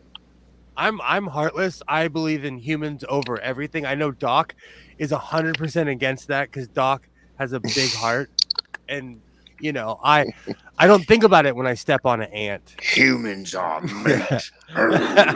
Was this some sort of special lobster? No, he went to the store and bought a lobster. Okay, Oh, I didn't watch it, but something kept coming up in my YouTube feed about somebody making a grocery store lobster a pet. Same, and I watched it and I was like, I fell in love, and it made me feel sorry for a lobster. And I eat a gang of lobster and crab. I love imitation crab, which is just Alaskan polyp. You know, I like all of it. I tried lobster once and I was not terribly impressed. You don't I like like- fish? I like lobster. Oh, lobster is amazing. I like I don't- lobster. I don't like lobster at all. I like lobster and shrimp, and pretty yeah. much any kind of shellfish like that. Crawdads. I Shrimp I love. love. Shrimp I love. Lobster, nope, I won't. I never ordered again. It was weird to see the face, and it was eating, and it was alive, and it was actually a being, and I was like, wow. And it made me think of you, Doc, because we when I was a kid, I was believe it or not, I was a Boy Scout, and my dad was the troop leader, and he was kind of a crazy guy. He took us to a county fair, and he was like, I was like 7. So he took a bunch of 8 and 7-year-olds and was like, never name your food. And we watched animals getting slaughtered. Yeah. Oh, So fun. I learned at a young age to not name, don't look your dinner in the eye. Yeah. Yeah, that's something every farm kid's got to learn early. Well, I don't know that I'm altogether against, cooking and eating lobster. I mean, really, I wish there was some way we didn't have to kill anything. I just see no moral difference between eating plants and animals is all. Yep. And something has to die for you to live, and just imagine an average human lifespan and how many thousands of things must die so that one person may live It is a truism that life feeds upon life. Yeah. Vegetarians are just people who are committed to only eating things that can't run away. Yeah, it was really interesting. When I was in freshman bio years ago, my freshman bio prof got a lot of kids upset when he mentioned that, you vegetarians, you're eating something that is alive. But he had the damn point, because were the lettuce dead, were the carrots dead, they would be rotting, and they are not rotting. True. Yeah, they're still somewhat alive for a while. They don't like die as immediately as animals do. There are the extreme ones, the fruitarians, which will only eat the parts of the plant that fall off the plant when they're ripe. Yeah, and they're actually meant to be eaten by animals, so they'll spread the seed around. No, they're not meant to be eaten. Understood that they'll be eaten, but the fruits are to carry the seeds. Well, for a lot of plants, essentially what you're saying, the only real, truly way to be completely moral is to become a breatharian. Yep. So producing fruit is just another way to fuck. It's just plant fucking. Does that mean you're eating plant jizz? What about when I smoke pot? When I smoke pot, is that the plant screaming? No, that's dried. Or what's amazing to me is the way I was able to compartmentalize. Second time around at uni, I was working in a research lab, and we were researching the vestibular system of kitty cats. So we would actually take the top of the skull off, and we would drop electrodes. And at the same time, I was had by a couple kitty cats at home. And it was amazing how I was able to, these 2 kitty cats are my companions. They are my friends. This one over here is a tool. And for somehow I was actually able to keep them separate. It worked. I look back on it, and it's amazing to me. But what can I say? empathize with animals better than I empathize with people. So yeah, if it comes down to it, like an apocalypse situation, I don't eat friends. I would have less problem with cannibalism than I would with eating my cat. Well, okay, let's put it this way, Purple. You meant to say that you do not consume friends as dinner, right? Yeah. Yeah, okay. But then again, I've already tagged several of the people in this building that could be outsmarted by the beef cattle. Man, I if there was go ahead, Jenny. And I propose if there really was an apocalypse and you were one of the survivors, that You would be eating as many animals as you needed to stay alive. I Because was that's about your to Yeah. say, nature. Oh, yeah. you don't want to see me if the grid goes down. I'm going in full survival mode. And I've learned from the Vikings, from African tribes. I know what to do. I'm ready. Okay, Hey, then, the yeah. Canadian geese around the lakes have gotten so used to people feeding them, you can just pretty much walk right up to them. I mean, even I can hit with a bow and arrow at 2 feet away. We do have a lot of ducks around here. Oh, I love duck. Whack, whack. Yeah, I'll be living on the ducks and geese until I figure out how to get harder stuff. I love duck until I had it undercooked one time and it made me sick. And I haven't had it since. Oh, I know about So- the learned aversion. Yes. My my one day, my father and I, we'd always drive around on the weekends looking for new junk to add to the hoarding pile. And we found a smoker. Well, we bought a smoker. It was one of the worst purchases. We smoked everything.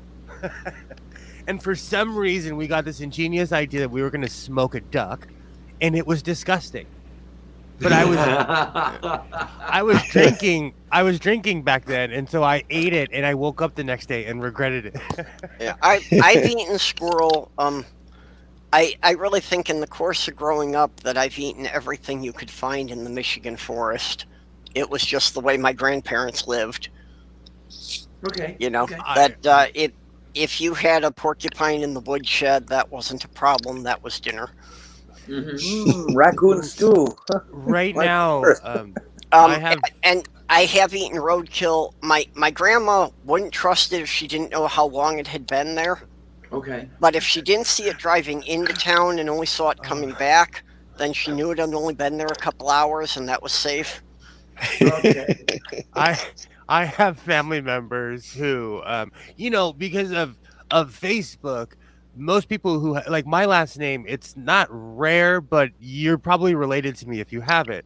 So I friend most people that have my last name, and I have family that lives in Georgia, and they live in the woods, and they go on Facebook Live and they will show the things that they have found around the woods because they're trying to gross out all the people from the West. Because I write comments like, you MFs are not real. Like they'll eat a raccoon or a possum or something like that, but Yeah. they're from the woods of Georgia. They've been eating that their whole life. I You know. can't tell you specifically to what any of it tastes like because it just kind of all blurs together. But I'm sure I've had all of it at some point. I mean, Oh, squirrel. anything I My love- cousin was bringing in squirrels that he had dressed and skinned. When I Okay. was still living up there a couple of years ago. I lived in Mexico for a year of my life, and there was something that my cousin used to always say in Spanish when we'd go to a new city. He would say, "Be careful if you order beef," and I would always stupidly ask why, and he would say, "Do you see any stray dogs running around here?" And I took it as gospel because he was from there and he never ate beef. He always ate chicken, and he was from Mexico. If there's anything So- I love, I dearly love venison. I cannot get enough venison. The only problem is I cannot get enough venison. Come to the West Coast. We will shower you with that stuff. Yeah, if I had Okay. known that when I came to visit you, I could have brought you some. Yeah, there's the butcher downtown Pittsburgh where I could get venison, but I think I have to pre-order it. Yeah. So I don't get it as often as I'd like. I will eat Bambi happily. Yes. I will as well. Do you know I have a neighbor who goes deep sea fishing once a year? He'll show up with, I don't know, 15 pounds of tuna. Every year he tells me I don't like fish. And he gives me this enormous amount of tuna Oh wow. every year. I mean, and I eat it all year long. He already gave me some tuna. Like Yeah. it's crazy. He just likes fishing. but he doesn't Now, even eat fish. After Thanksgiving, I've always got a couple of cousins that go out hunting. So, by the beginning of December, there's always a deer or two hanging in my mom's garage. so Will, do you do sashimi when the tuna comes over, or no? Yeah, I get fancy. Oh yeah, and because Isaiah has ASD and Google, he'll prepare it 1,000 different ways. And last year he actually made sushi and everything, and it was really good. Yeah, All right. most people who only see tuna in a can have no idea how big the fish are. Oh, they're geez, yeah. huge. Yeah, some types of That's, tuna get to be like 600 pounds. But that's always been the old joke about the tuna, isn't it? Is how they get such a big fish into such a small can. He gave like 2 years ago. He just gave me this huge hunk. Like it was literally this big. Now I'm craving tuna. Yeah. Well, Oh, you were wait a minute. talking about So- not eating the beef. You should be careful of the canned tuna. There are 17 different species they can put in the can, and the U.S. FDA still says they can call it tuna. Ew. Don't tell me Yeah, that. okay, Don't right. tell me that. And Oh. not to mention the amount of other things that are allowed in there. So, you always have a couple of little diced up crabs that wind up in the machinery. Oh yeah. That. Oh, you. So I want to say 2 or 3 years ago. I'm sitting at the sushi place on my phone waiting for my order. And as I'm sitting on the bench outside, I see an article from the LA Times saying that there was a huge bust, and they found that 75% of the sushi places in LA were serving whale, and whatever they were telling you it wasn't, it wasn't whatever they were. It was whale, and I'm like, oh, thank you. You just ruined my dinner. Cetacean stew? No, not for me, thank you. But they busted a warehouse where they found 2 whales chopped up in lockers, and they were serving it to people for years and years. Mm.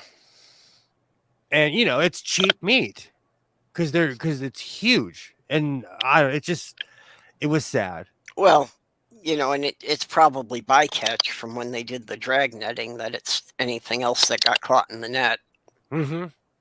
But for something like that to make its way to California, it was a big deal.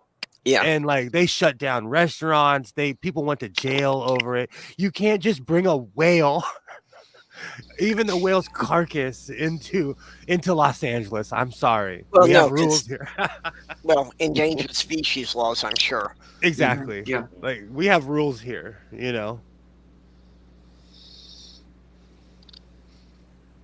Humans, however, will not be an endangered species. At least not unless we work on it very hard. We are. Yeah, exactly. I was about to say, if anything, as always, we'll do it to ourselves. Yep. Yeah, well, that's we're not going to render the planet uninhabitable. We're just going to render it unsuitable for our species. Yeah. There are still going to be other things that are going to adapt and keep going. Oh, the roaches will be having this conversation 100,000 years from now. Yep. Well, cockroaches and spiders are what's always most likely to survive. Well, you look at the Chernobyl accident and the area that was evacuated, and nobody's allowed to go there ever again. Well, it's been nature's been taking it over. Oh And, yeah, there's an ongoing study of the how long wildlife has there. it been since that now? 30 years? Yeah. Yeah, I think it's when the hell was Chernobyl? It's over 30 85? years ago. It's 85 or 86. It's more than 30 years ago. If you're ever bored, look up pictures of Fukushima. It's the same thing. Nature is completely taking over. It's weird to see trees growing in grocery stores where there's still items on the shelf. Nature has completely taken over Fukushima. You should look it up. It's exactly what's in the Chernobyl area is there's the trees in nature, splitting up every piece of concrete there is, knocking down every building there is, all by itself. Oh yeah, It's a problem they're having actually now with Chernobyl is the containment dome over it is developing cracks. The Well, they had concrete to do- dome that's enclosing Well- the whole site. Well, they've Yeah, had to do that okay. once before, haven't they? Like redo the dome on it. So Yeah, but now basically when they had to do it before, they put an even bigger dome over what was there, and it's like now they really don't know what to do because they can't get something bigger in place. We had the same problem at San Onofre here in California, and they didn't tell us until they fixed the problem. They were like, "Oh, there was a crack in the dome a year ago," and people were like, "Wait a minute, time out," because there's homes near it. People, it's a very famous surf spot. Well, like their plan for storing all the nuclear waste in Yucatan Mountain to keep it safe for 50,000 years. Although before they even finished building the site, they were having problems with gophers getting in there and hauling stuff out. Was that Yikes. I don't know. I gotta figure it out. I think it was Greenland, where glacier kind of melted, the snow kind of melted back, and they found a bunch of canisters that said property of the U.S. military. And we were just dumping crap out in the middle of nowhere. I hadn't heard about that one, but it doesn't surprise me. Oh, I gotta And find yeah, the picture. with the glaciers melting, they've been finding all sorts of interesting things. They found a bomber that went down in World War II that for 40 years nobody had any idea, where it had gone down. Oh God, there goes the neighborhood. Stool's here. oh, Uh-oh. Hey, Stool. Still, have you seen my latest video? You probably haven't, you loudmouth. I talk about giving everybody cake for Christmas because I made assless chaps.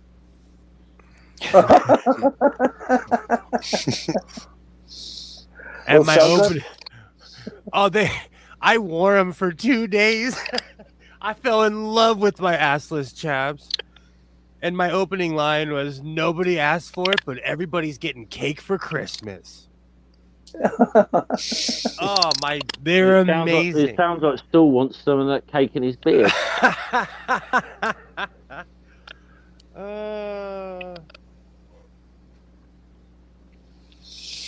But I'm all about having fun. I give it 20 seconds before he types the word perverts in the chat. Or racist. I got a fiver on racist. It's one of the two. It's going to be one of the two, isn't it? Let's be honest. It's be perverts or racist.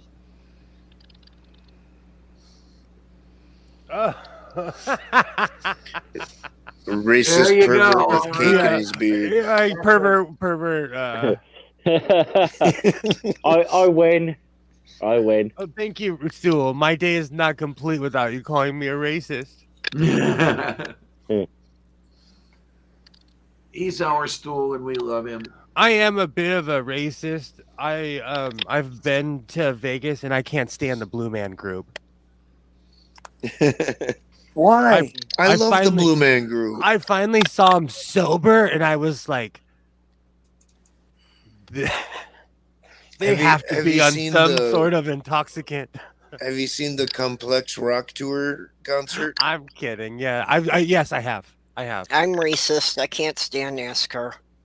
There you go. You know what's really funny? And I prefer sprints to marathons.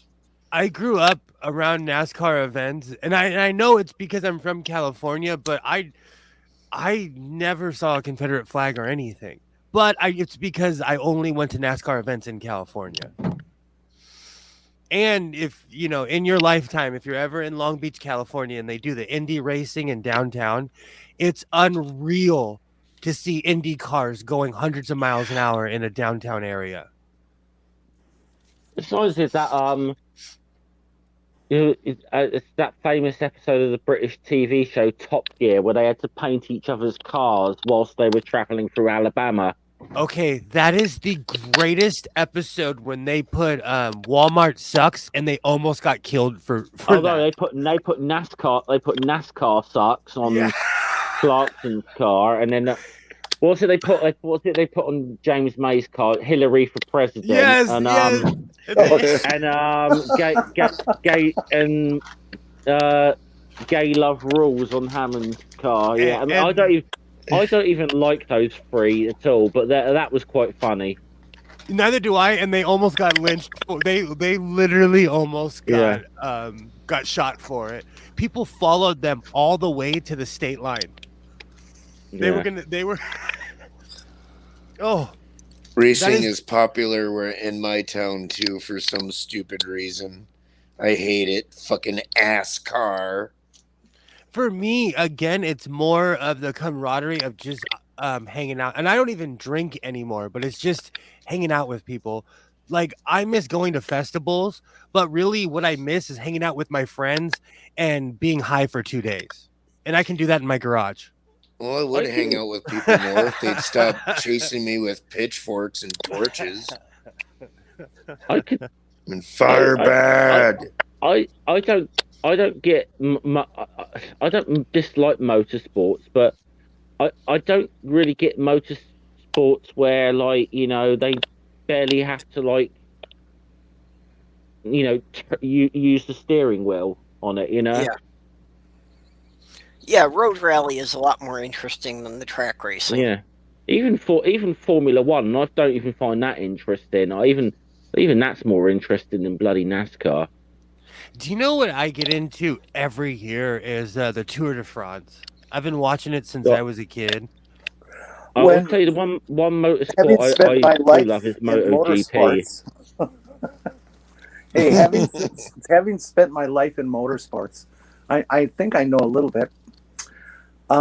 First of all, putting down NASCAR. Yes, the politics suck.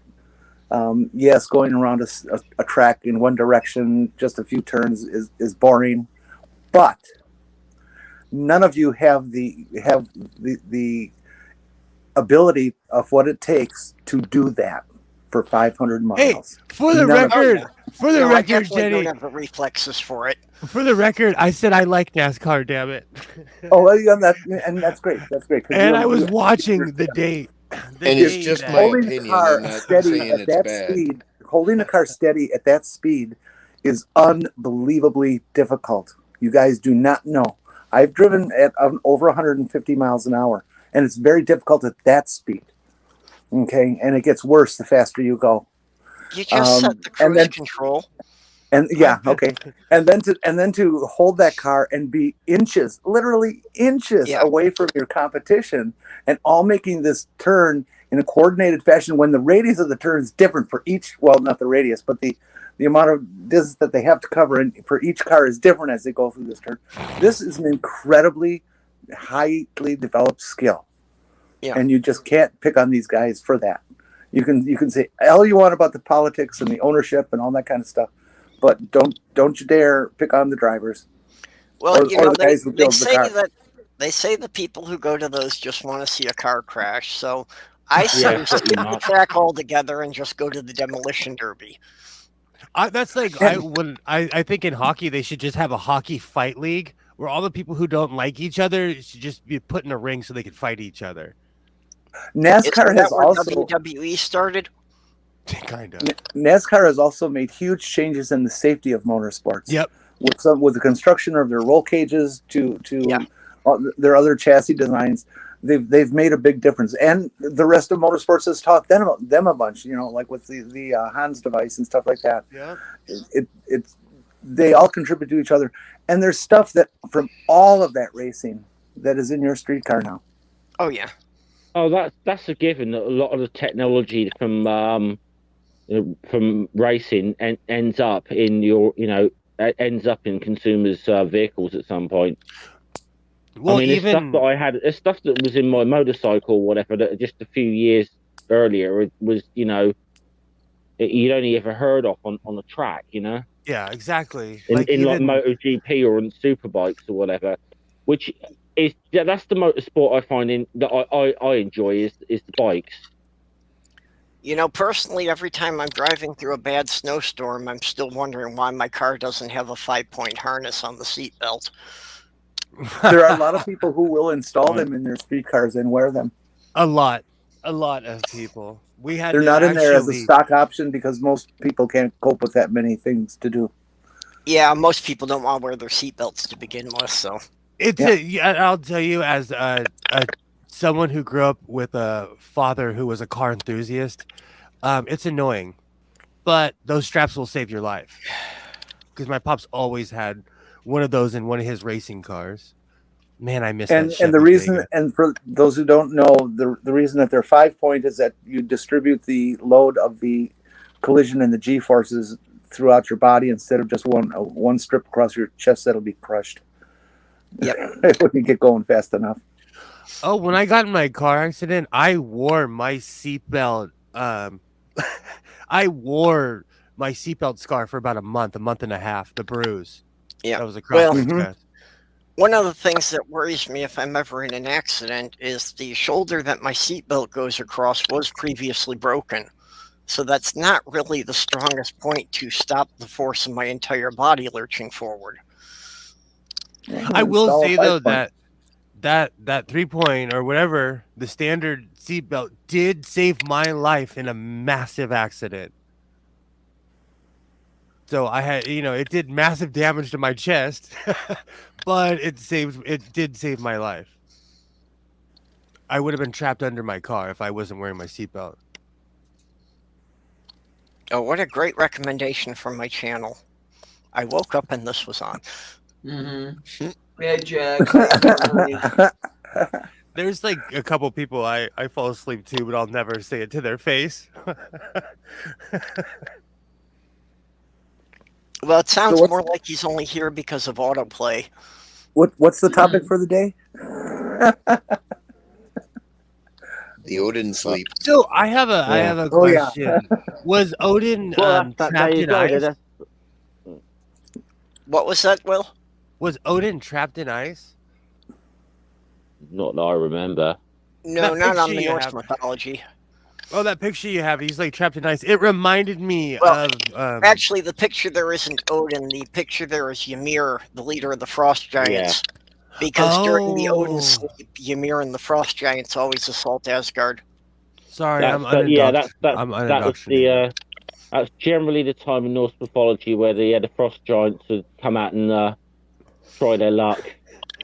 Yeah, because they figure that, with the most powerful of the gods asleep, it's their best chance.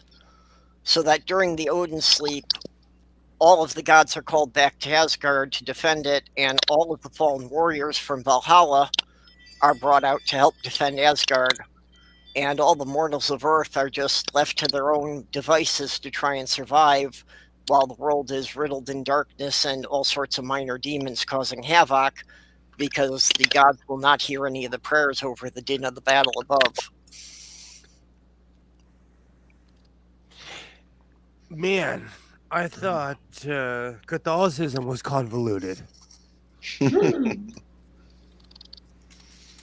Oh no, Norse stuff's way better than Catholicism. I know. I have a I will cousin. say, Catholicism is my favourite form of global evil. I've said this before, but At least in Norse mythology, they eat the child. It's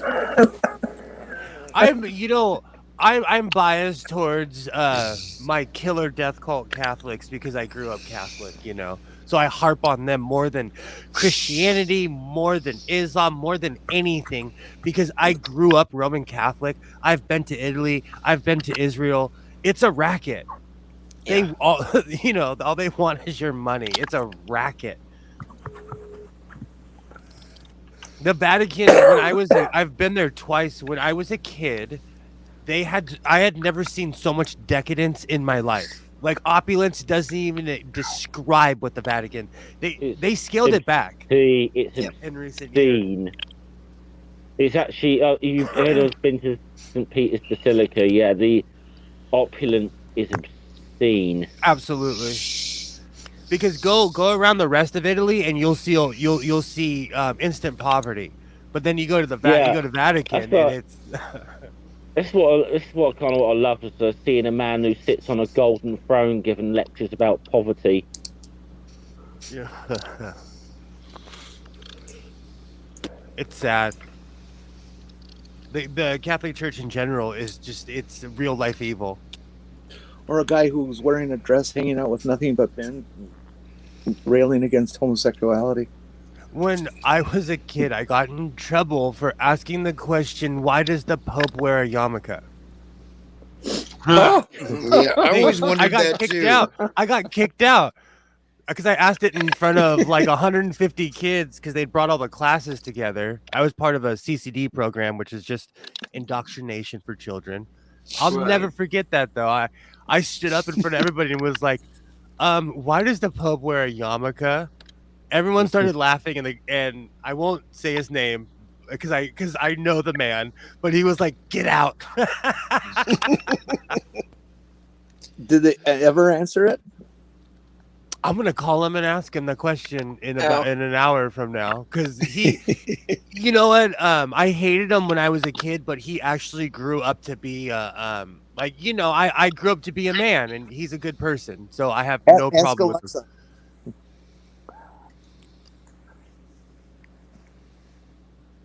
Sorry, I'm having a stoner moment. What was the question again? Because now Ask Alexa, why does the Pope wear a yarmulke? Thank you. Sorry, kids don't do drugs. I was about to go off about this person I love. Alexa, why does the Pope wear a yarmulke? Here's something I found on the web. According to Wikipedia.org, it is a sign of humility to wear a yarmulke. See, the A word will answer the question, but it might not be your question. Yeah. So it's a sign of humility to wear a yarmulke. Humility, well, no, and I thought that was humility in the too. papacy is a bit of a oxymoron, isn't it? Yeah. Like I said, when you're wearing a cape that rivals Louis the 16th, like you're not when Straight. I went to In gold jewelry. I'm gonna say That's this humble. as somebody, like, I'm myself. I'm extremely out. I have been myself for a long time. If you're all exclusively hanging out with dudes, check your life decisions, and you shouldn't make fun of gay people. Well, okay, and this whole thing about, you know, all the Catholic Church and all the priests and the pedophilia things, it's like, okay, if you take these men and tell them they can never have sex for the rest of their lives, what do you expect is going to happen?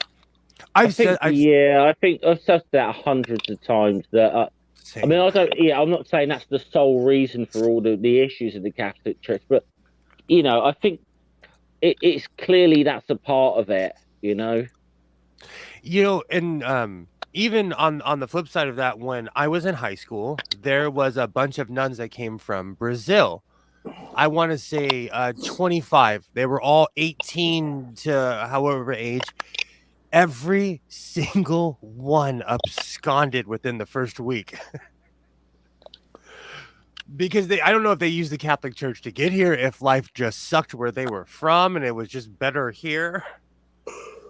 But repressed people, when they see a better life, they tend to want to live that better life. So if we showed these repressed people, you know, it's okay to be yourself, a lot of this wouldn't happen. Yep. Do you know how many people? Well, I'll be nice, but there's a lot of people who on site don't like somebody, and that's more of an insecurity inside of themselves rather than what's wrong with the other person. You know what you say about being repressed. I think that's the main reason, you know, that the nuns are the fastest growing religious group in the U.S. You know, that more and more people are realizing that if they give up the church doctrine, they don't even necessarily have to give up religion, but if they give up the church doctrine, they can do a lot more fun things. Oh, yeah. Mm-hmm. Like nuns getting down on each other in the convent? Well, I'm sure that goes on. I sure does too. Oh, yeah. I would be disappointed if it didn't go on, Jenny. Well, you know, and it's why the Catholic Church has always ran orphanages. You know, they've got to do something with the babies of all the nuns that got pregnant. Yeah. Mm. and they can't tell anyone. You know, well, that's why they're so dead set against ever releasing the records of who the parents were. Oh, we are so going to hell. That's my whole point, though. That was my whole point of all those Brazilian nuns that came here. Man, they were gone so fast you couldn't keep them on the farm That's a bit. after you find McDonald's and Burger King and Starbucks. Are you kidding me? That They were reminds gone. me of that reminds me of one of Dave Allen's jokes. He always used to take shots at the Catholic Church. But he's sort of saying about him, man, he dies and goes to heaven. And St. Peter's showing him. Said, well, St. Peter shows him in and says, "There's loads of different rooms in heaven. So we got a room over here. These guys are the Muslims. You got these are the Jews. Who got the Anglicans, the Presbyterians, and there's this big walled off section or whatever, this great big wall they walk by.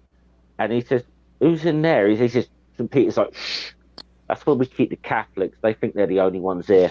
I love Dave Allen. I used to watch Dave Allen at Large all the time when it was on PBS here. Yeah. I still remember the I'll be first back. time. The first time I saw the South Park movie, and you know, everybody's in hell, and they're sitting there, and they finally ask the question. They're like, "Who got it right?" And the devil looks. Mormons. Yeah, I don't think I'd ever laughed so hard when they said. I don't think I'd ever laughed so hard. Well, Do you know? The Dave Allen joke I remember the most is in one segment where he was like answering viewer letters, and he said a lot of people ask why it is that I make all these jokes about God, but I never make jokes about the devil. And I'm working under the assumption that there's only the two of them, and I've already offended one, so. Yeah. I live by the fact that if any of this is real, I'm going to hell anyway, so I might as well have fun. I just sort of I just kind of work on the basis of maybe I can offend all of them, and then I've covered my bases, and I'm going to hell no matter fucking what. I don't know. I've said this a million times. In Muslim hell, you become a superhero. You get skin that can withstand fire, and you're eating fruit, and you're drinking water. No. Doesn't sound so bad. The Muslims who die in the jihad are promised 72 virgins. Yeah, but when nowhere does it say they're female. They just spend eternity at a sci-fi convention. Yeah. That get old I like quick. That would get old quick. Oh, I saw something. I saw something actually the other day. It was like I've been guessing it was a Facebook post, and which I'm guessing some bloody I don't know incel type had put up there, and he said, I've just been looking at like the globe. There's a country named after Chad. He says, but there's no one. He says that why isn't there a country named after like gamers? And someone says counterpoint the Virgin Islands, and then the next thing you see, there's the original poster that says you're blocked. Oh, that's ingenious. Oh, that's great. That's great. I actually knew a man from the Virgin Islands. He had an amazing accent. He still calls me once a year.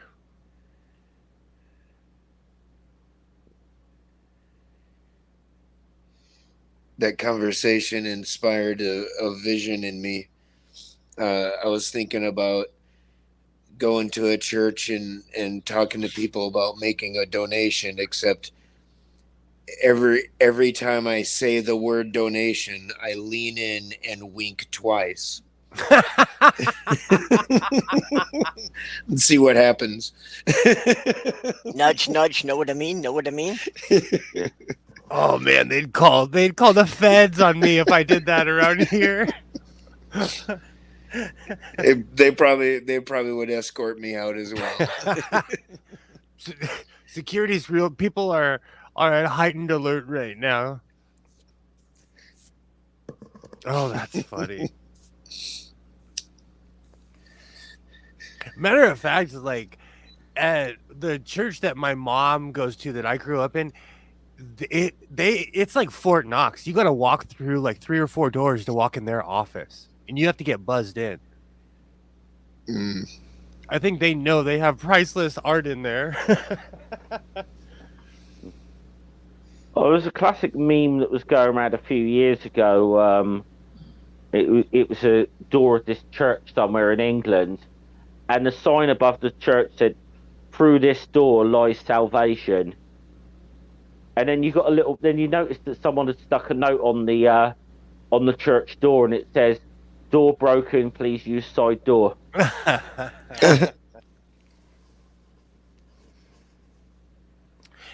You know, one of the I've seen it used time and time again, but locally there, you see church signs and they have funny sayings, but on one of the church by my house, it's a Korean church, and one time I drove by and it said sign broken, message inside. And it kind of made me laugh because they always have snarky sayings or something, Yeah, sometimes they have good ones. Randolph was- Richardson's got a collection of hundreds of those church signs. Yeah, They really try by my house. Like, they really try because most people around here do not care and do not go to church. So yeah, it's I was on funny. a stream where we were looking at funny church signs couple of months ago. It was cool. We had a lot of fun with it. So, They started having a flea market in their parking lot, and I'm like, ooh, they know their audience. So the entire neighborhood goes there now. They're smart. I think as times are hard and people can't, people would rather shop at a flea market. I have somebody feeling neglected trying to knock the keyboard out of my lap now. Oh my. I think they know what time it is.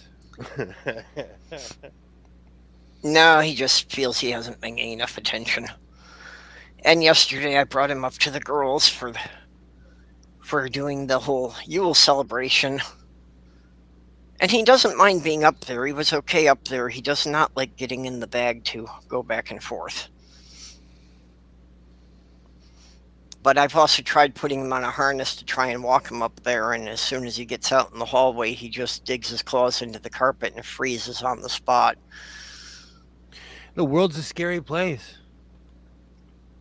Yeah, so, it's like I say, it's like he doesn't mind being there, but he doesn't like going there, even though he's like in the bag for like 2 minutes, because it's just carrying him upstairs. But due to the chance of there being dogs in the hallway, I can't just let him be loose.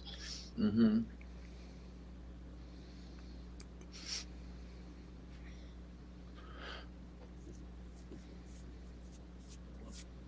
Okay. So it is cake time, is it? What kind of cake? Well, you're gonna have to ask Stu. Well, if you go to the Godless Sewing channel, I'm wearing assless chaps, and I say cake at least twice. Maybe 3 times. Yeah, part of the current shortage is a cream cheese shortage. Oh no! Oh, I'm going to the store today. I'm glad Yeah, you the said so. Philadelphia Cream Cheese Company was actually asking people not to make cheesecakes over the holiday. Well, they can go stuff themselves. Yeah, that's not going to happen. Oh, there's now there's kind of a limit to COVID restrictions, and that's one of them, I suppose. Yep. That's going a bit too far. now I'm Stool craving cheesecake. Pants are not required. Most people only put their camera to show from the waist up, so, really don't know the difference.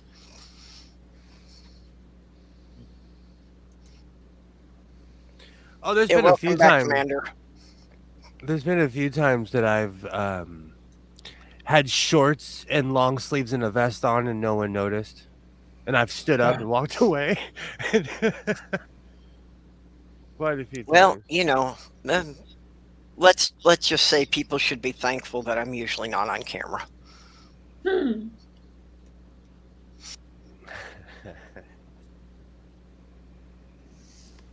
Although through the COVID thing, major retailers like Target and Walmart noted an interesting trend that fashion tops were selling, but not bottoms. Whereas normally Yeah. they were, selling in more equal quantities. Nobody was buying pants during COVID. What? What was the point? What was the? Yeah, that's everybody was doing Zoom meetings from home, so they only got dressed from the waist up. I have a pair of basketball shorts. I think I wore those for like 3 months every other day. I rotated those with my pajama pants.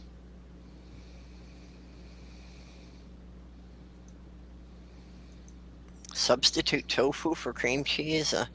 I don't know if that works. I can see where you would get similar texture, but I can't imagine the flavor would be anywhere near the same. I was about to say it's not like cow tongue. If I fed you a cow tongue burrito, you would not be able to tell the difference between cow tongue and regular beef.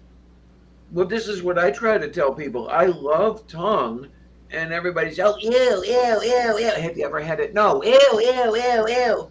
Okay, Hey, I'm sorry. I just don't like my food tasting me back. All right.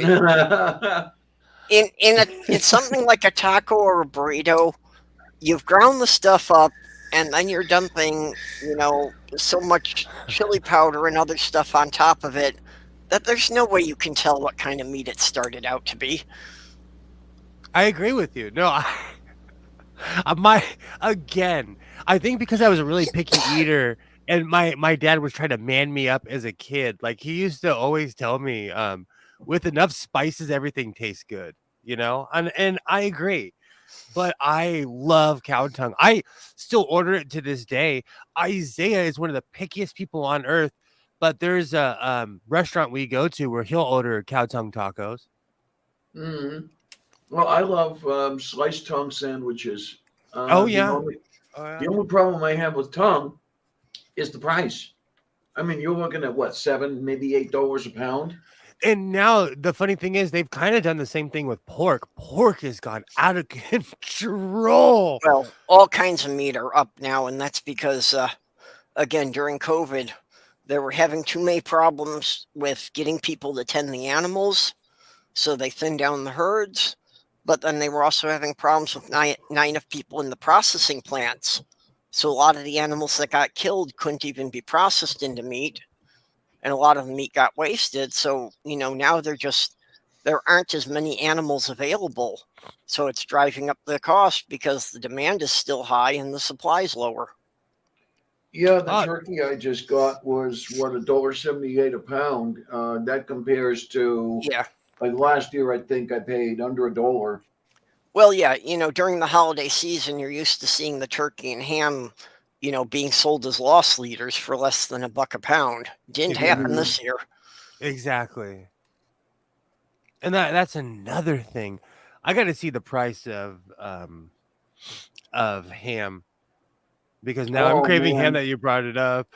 The prices of ham I've been seeing are well over $2 a pound. Yeah, that's great. It's just it's not even that I can't afford it. I refuse to pay for it. That if I don't like being price gouged. I that do was not the same like here. being price gouged. Sloth Girl wanted to do a ham for the Yule, but yeah, just the prices of it were just ridiculous. I eat a lot of like St. Louis ribs, just pork ribs in general, and I have stopped buying them because the racks went from $12 to $24 in less than like 2 weeks. Yeah. And that's not inflation. That's just price gouging because they know they have, they know they have us. We have no choice, Sad times. Yeah, when I run out of food stamps, I'm going to have to be eating oatmeal, and I don't know what they're going to charge for that shit. Really. Yeah, that's what I'm worried about too. That when the food stamp bonuses run out, and the way the price of all the groceries is going up, you're not going to be able to make it.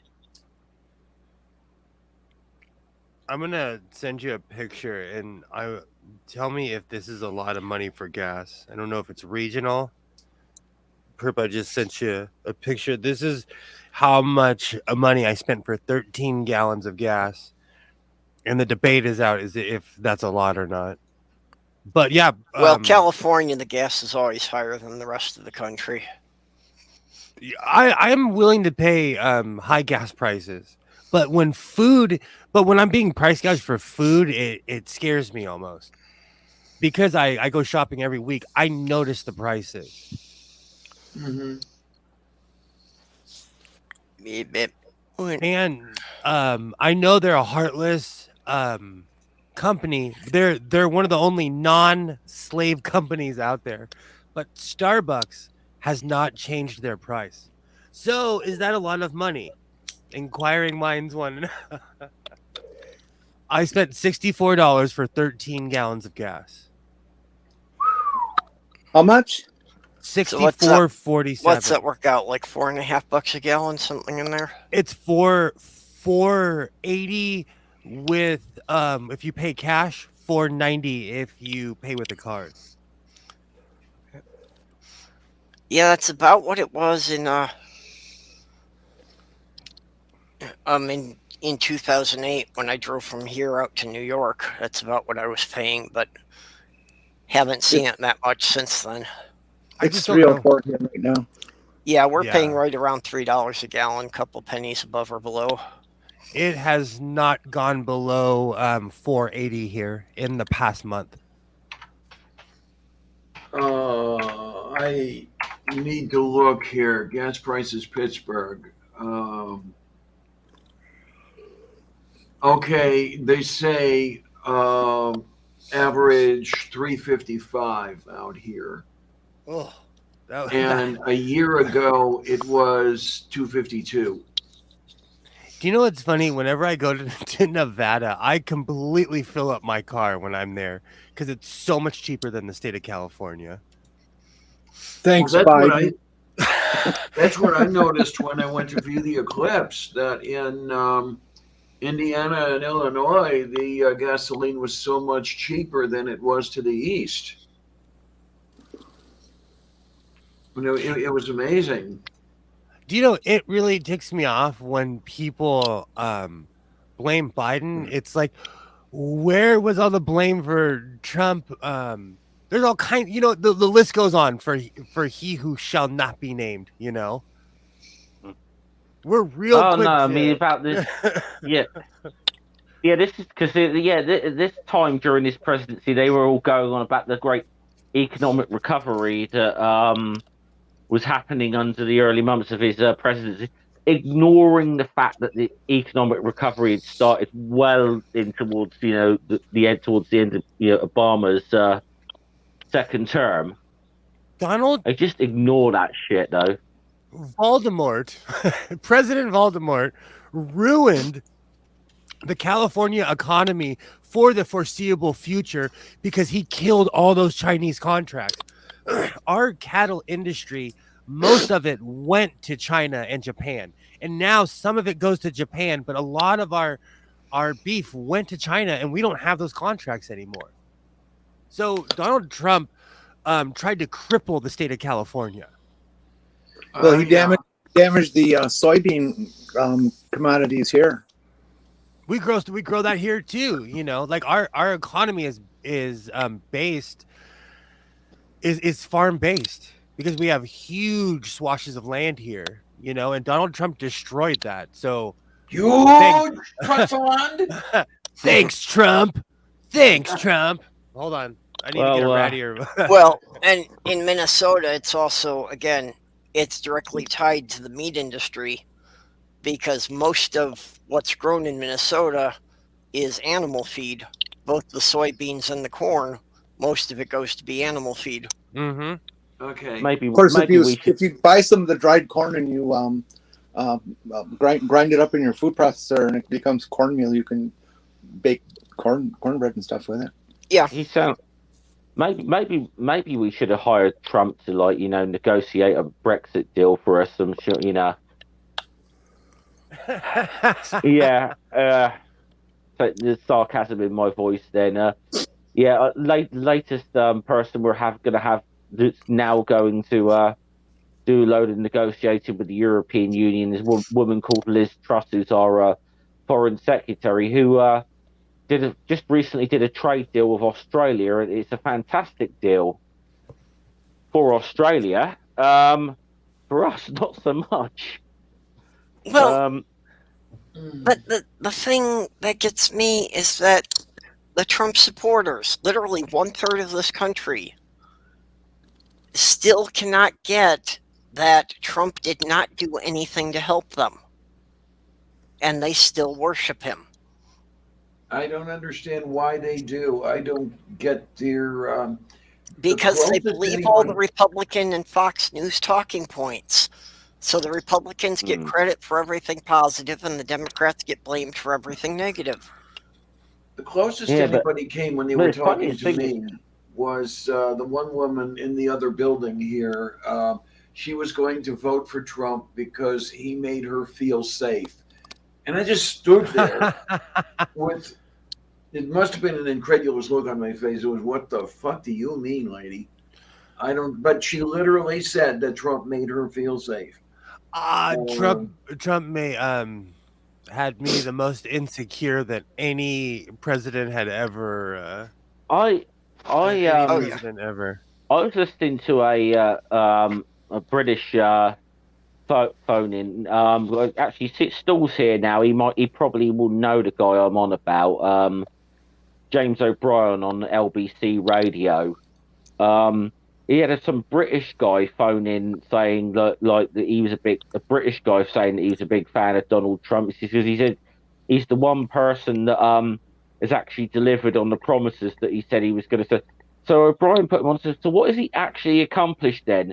And the guy just couldn't actually come up with anything. I've seen that. I love James O'Brien. He explained Brexit to Americans such as myself. You said the magic words. He's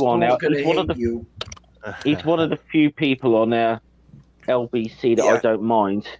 And just to be clear, what Mark about Short this, said here, that all they care about is sticking it to the left. That literally owning libs has become more important to them than their own personal survival. somebody did mention That's the B amazing. word. So, like a magic genie, I have a sexy magic genie. I've appeared, and look, my hands are visible, and I'm far away. Please don't show my bed. Don't show my bed. It's embarrassing. Also, I will shave this off for Christmas Day. So I can hear what Stu is saying. Am I very quiet? We'll let him in here. No, we can hear you. I hate this headset. I really do. It's shit, and it's you're what not more as people use. screamy loud, but we can hear you. Hey, Stool, Hi. did Santa come by? I believe he's due to visit me on Saturday. I think Saturday. I don't know. Okay, because I had it on good authority that he was bringing you a backpack, so I don't know if he got there yet. Oh my gosh, no. Really? Yeah.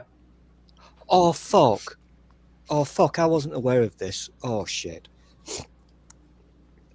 Oh, don't make me cry, you bastard. Oh, we love you, Stool. Come on. Fuck, fuck, fuck. Oh, damn it and fucking damn it. You people are so fucking annoyingly racist. Anyway, aren't we though? yeah, I hate you all. You're all perverts. But Jeff was just saying about James O'Brien, and he said that he taught Americans how to. No, Will said that he taught Americans how to understand Brexit. Well, you know what? He taught British people to understand Brexit, and most British people still don't fucking understand it. I will now not go on a rant about this because you know how strongly I feel about that fucking scam. So, anyhow, Merry Christmas. I've got pants on. And Happy Christmas. Yay. Here's the thing. You know, I'm totally slightly gobsmacked by what you just told me, Dinah. Okay. Wow. You people are so nice. You really are. I was going to show off because you know how I love Poundland. Jeff, please. When you come to play with me, Jeff, I've said this to Dave, so I'm not being a pervert. Come to Poundland with me. It's fun for all the family. And I bought myself, for 10 quid, a shitty cheap ass wireless keyboard and mouse. I mean, it is shitty shit, but I love it because I'm now free. I've got a mouse. Look, I've got a fucking mouse. Skeek. Technically, though, aren't you being a bit ripped off though if you paid £10 in Poundland? Because the implication is that everything's a pound in Yeah, Poundland. this is how they get you, Jeff. I think they got you there still. This is how they get you, and I do feel a little bit of pain in my boy parts every time I see something that costs more than £1 in Poundland. But Yeah, inflation's hitting here too. Dollar Tree has officially announced that most of their prices are going to be going up to $1.25. Yeah, I saw that. Yeah. there's a little area in Poundland where they sell all the high-tech stuff. So it's cheap as Chinese crap. But you know, some of it is really fucking good. I buy a ton of this stuff from our dollar store, and I buy a lot of their HDMI cord connectors. A lot of that stuff is running off my computers right now.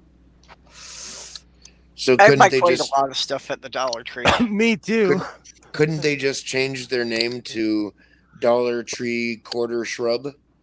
Yeah, there you are. There you are. Yep. Sometimes some of the simplest, smallest things can give you a lot of pleasure.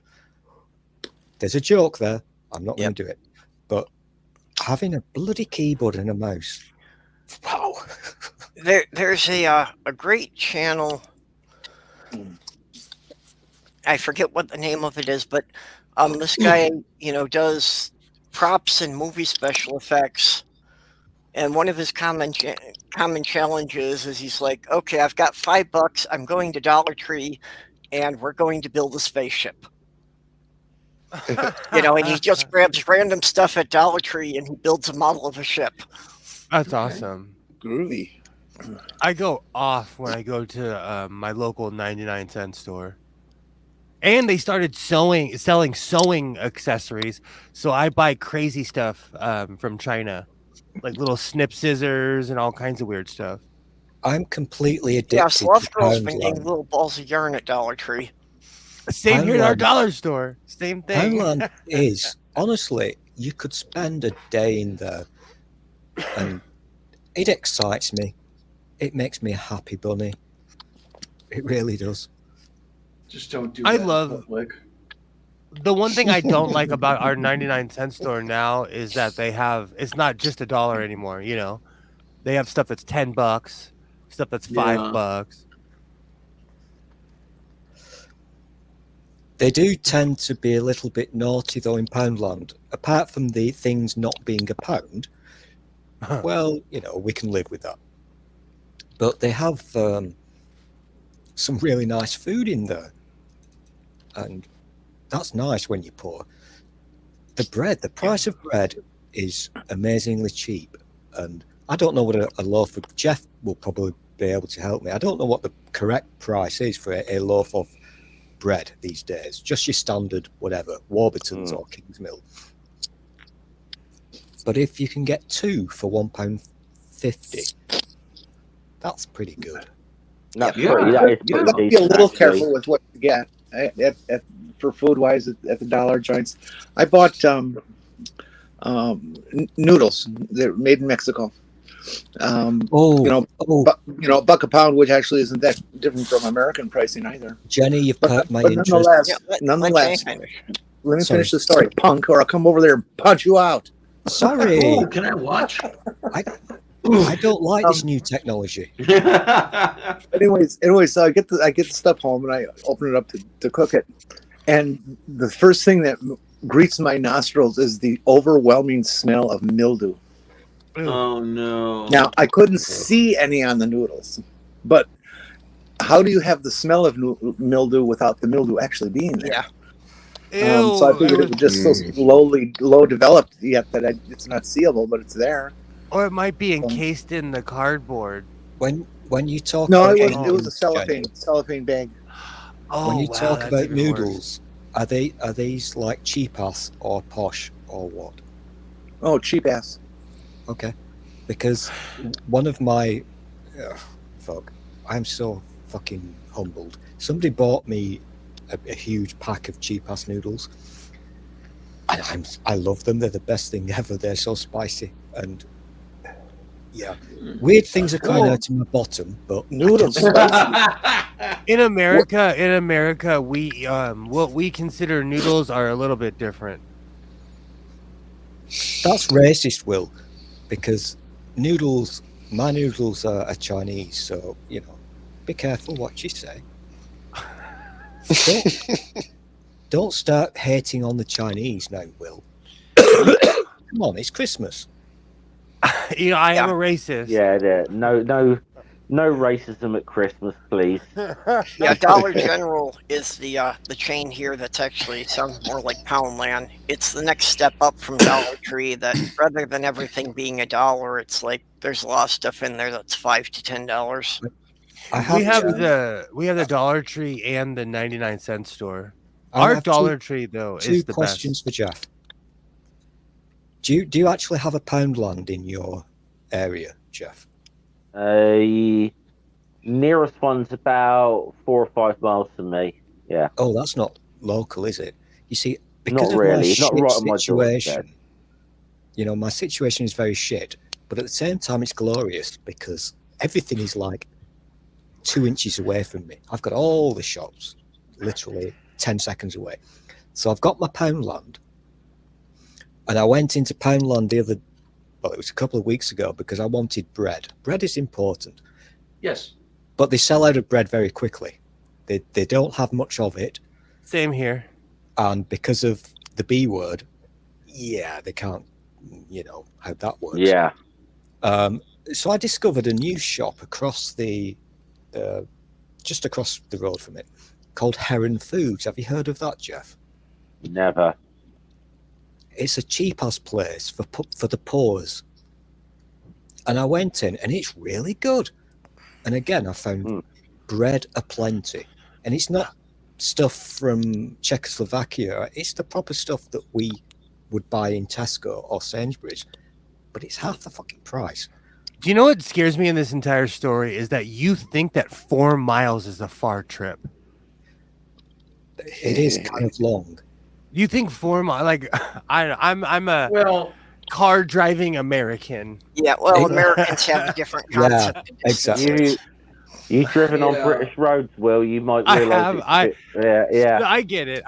I know what you're saying. I know exactly where you're coming from. It's just in comparison, it's weird to me because like I drive into the city to go to my my dispensary, and it's probably 20 miles away from my house, and it doesn't take me that long at all to get there. Well, in America, you can literally drive from one side of the continent to the other without leaving the country. True. I have to walk 4 miles to get to my car. See, I would need a car for my car. And that's just the front. That's a bit wasteful. That's a bit wasteful, though, isn't it, Jenny? It's no wonder America's the worst polluter in the world. We are. You know what's so sad? I'm looking at my camera right now. I am one individual who lives in a house with my son who does not drive, and I own 3 vehicles. I'm looking at them right now, all 3 of them right now. Yeah. We are polluters. We are major. And one doesn't run, and I refuse to get rid of it. My TARDIS. Well, you're not driving them all at once. It's, Firstly, Will, you live in California, and I've been there, and it's the most disgusting den of filth ever. It's just full of perverts and racists. Yes. Yes. We all know that time that I accidentally almost got arrested there and shot by a police officer. So you're not qualified to speak about walking. The LAPD does not play. The walk that I did from our hotel to the nearest McDonald's. At the risk of being called racist here, still, if you'd been another colour, you probably would have got shot by the police. Especially in the 90s. The LAPD were the worst in the 90s. Oh my gosh, that was the Americans get upset if they have to walk into the kitchen. Yeah. Now, California is spread out. Like we have I call it the desert plan. Like you need a car to survive in California. Yeah. See, that's the weird thing, that Americans will not walk, 50 feet, but they will drive hundreds of miles. I haven't got very many witty tales to tell, but that one is one of my favourites because maybe I will do it again. I'll save it for Christmas Day because I'm saving things up to please you all. Because as Jenny knows all too well, I love to give pleasure. I'm a giver, not a taker. Watch it, Stool. This is YouTube. You might get. I really enjoyed that night that you spent romancing your. I love it when Jenny talks about Danger UXB. Oh. All this talk about driving, it makes me want to go for a drive. I used to love driving. Yeah. The thing is, obviously Will is an outsider here because he lives in a place where cars are pretty much mandatory. Oh, we don't like that word, do we? Mandatory. But for normal people, if you find yourself in a position where you lose, I'll rephrase, where you no longer have the ability to have a vehicle and you have to use your legs, it's a massive pain in the arse. It really is. Well, and I've been saying, where I am now, I'm kind of surprised, but this would be a great area for a bicycle if I just had a place to keep it that nobody would mess with it overnight. Do you mean a push bike, or a proper motorbike thing? No, just a proper pedal bicycle. But, because pretty much all the stores I go to, all of my, doctor clinics and everything's within 5 miles of the building. I'm a huge fan there of really those aren't any things. big hills. I'm a huge fan of those things, which makes me a hypocrite because about 5 years ago, I bought myself a bike, a push bike, because it was a job thing and whatever. I never used the damn thing. It's still in that house I used to live in, so whoever's got it now has probably made a few quid by selling it. But I didn't use it because somebody, after I bought it, and it wasn't an expensive thing. You can pay thousands for a bike. Yeah, thousands upon thousands. Yeah, exactly. I think this cost me about 200 quid. 2017, I think it was. And I didn't use it. I thought it was really sexy. It was luminous. I thought it was orange, but some people thought it was pink. And, well, it's England. And if you ride a bike that might look pink, you're probably going to get beaten up.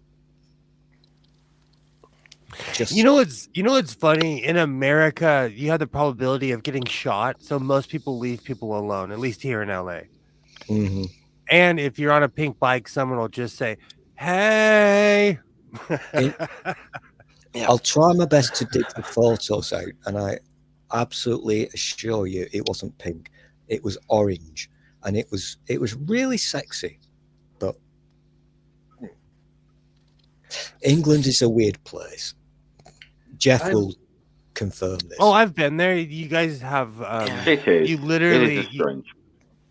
I talk trash about the Dodger Stadium and how you can get beat up wearing the wrong colors, but is it true or not that people literally have to hide inside when it's a game day in certain areas for certain soccer clubs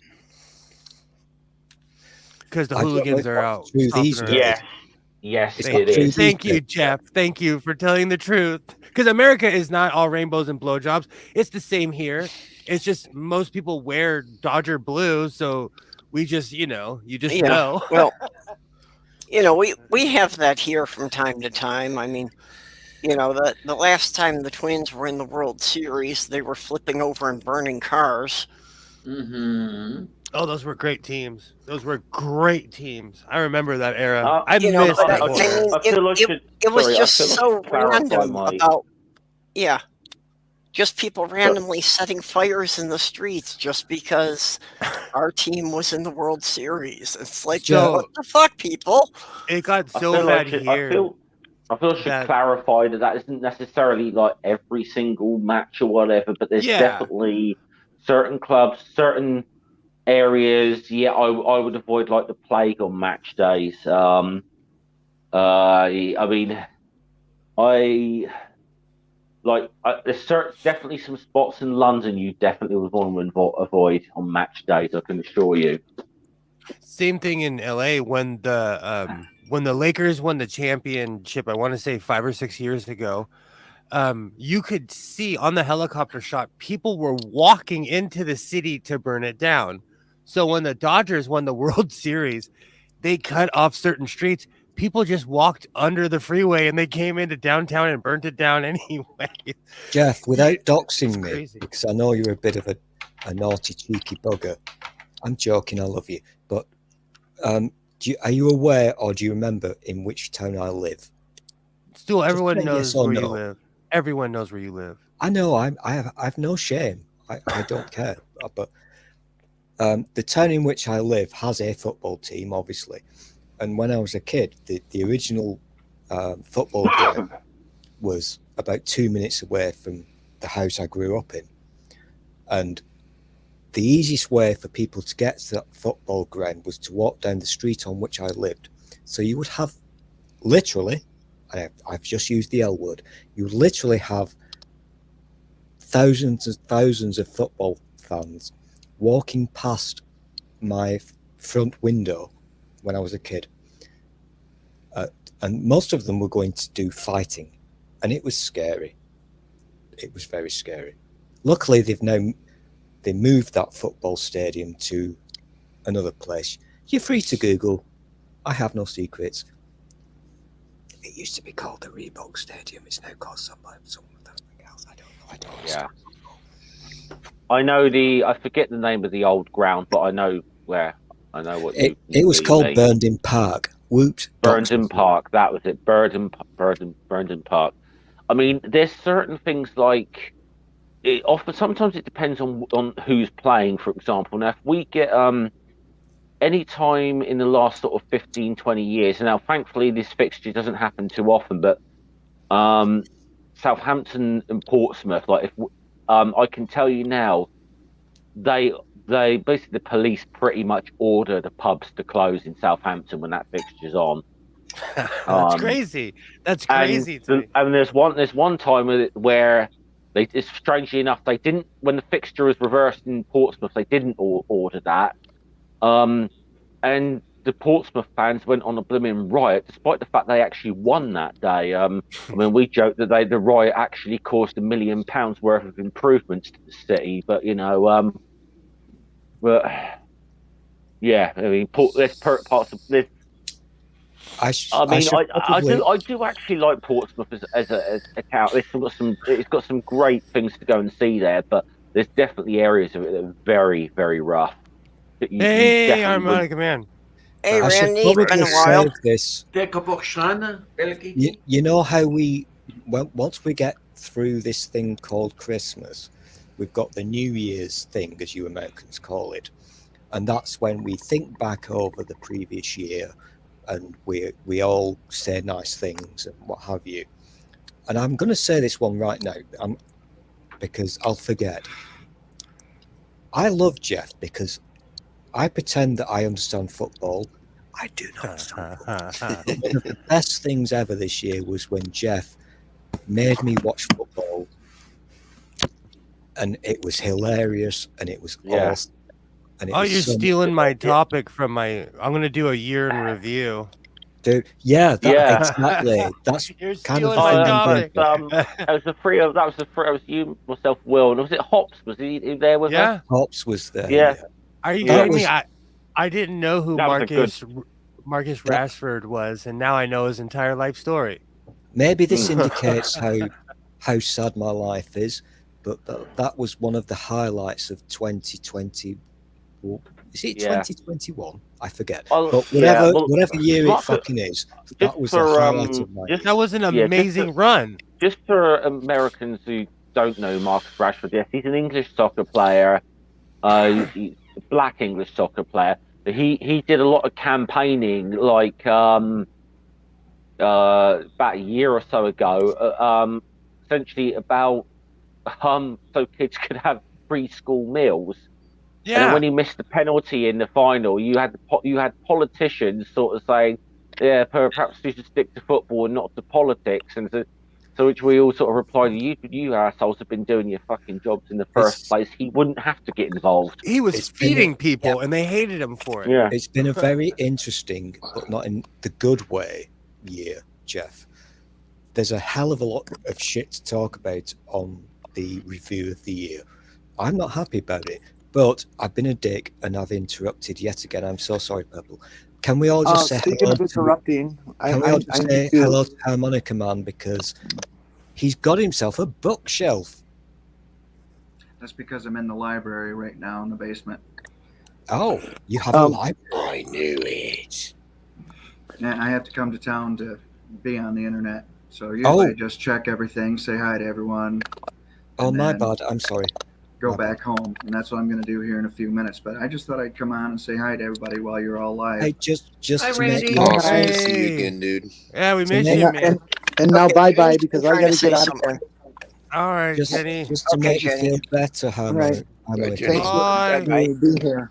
This will make you all feel very sorry for me. I wasn't taking the piss when I talked about your bookshelf, because I honestly thought you were in your usual I'm just place. making it big because I love libraries. I'm shocked. I You know, it's also just love weird. I also love libraries. They're good. Go to them. But just to belabor this point, I recently, as in the past 2 or 3 hours, had to walk to the bus station to use the free Wi-Fi. I am still piss wet through because it's raining here in UK land. I just want to Oh, point you out the said you were fact that piss wet through. You never mentioned rain, so I just figured you'd done it to Not yourself. not in my part of the country. It's not. It's cut down here, but it's not raining. Can we at the just take a moment, so. moment to point out that Randy has a beautiful internet connection? Hey, I was not going to say this. That's because We've my not little got the office here- delay. I am enthralled. It's like I he's lo- not on the moon anymore. Right? Now Stool is the one with the delay. Oh, fuck you off. No, don't say that. You know, I'm slightly taking the piss because that delay is kind of Harmonica Man's thing. That's why we love him. There's always that 6-second delay. Yep, it's part of the And brand. It's the brand, Right. yeah. And I always think Mhm. moon landings, you always have to count to 6 for the signal to get to the moon and then to come back to you. Yeah. And it's not a fucking problem, is it? If you know that that's the thing, it ain't a problem. I like his hat, by the way. Oh, thank you. I need it for the shows. I wear it all the time, so my bald How's, spots ain't hanging out there. How's your touring going? Well, I'm not touring yet. I changed and got a hold of my cousin, and we're going to be touring here in a couple of months. But it's the Daryl Boger band, and I'm just, backing him up secondary. What the hell's my hat crooked? I just don't. I gotta turn off my alarm. We were just talking about gas prices. That can't be helping you with the tour. Yeah, it just went down to below $3 about an hour ago here. Huh. It's almost, well, I've already bitched about it. It's like I'm- $5 in California. I'm out of the loop here. What are you doing? I'm going to assume this is harmonica related. What? Oh yay! There we go. Your tour. Yeah, apparently Stool had not heard about your tour. Oh, yeah, I'm going to make a trip to Florida here in a couple months and going to play in every state in between Michigan and there. Wow, that's cool. And then I might, it depends on what's going on. I might go on another one probably in the fall to And the are we western talking? states because Are I'm, we talking harmonica stuff here? oh yeah, I'll Oh. be playing along to songs and stuff like that. I'm not going to be the main act or anything, but I do have my own act going on, Rubber Chickens and all. So That is so awesome. That reminds me, I gotta go to the toy store and stock up. I usually have a bag full of rubber chickens and whoopee cushions, and once I get crazy and get the crowd drunk, I start throwing that crap out to them. Go absolutely insane. It's fun making adults feel like kids again. That's awesome. That's always a good thing to do. Do chickens think rubber people are funny? They do. But they only buy us for a couple of bucks.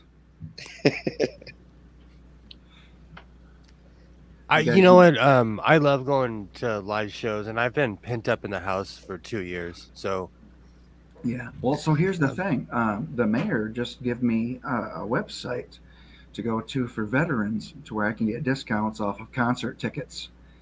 And I was thinking about doing like a joint AARP kind of thing, so my hotel costs are down also on the way through, because you figure about $100 a night. I do that with the AAA. With my AAA, I get discounts on everything. Right. You know why the sperm crossed the road? This joke is going to annoy me. Go on, do it. Because Will wore the wrong sock this morning. You thought I was going to say you, didn't I? Didn't you?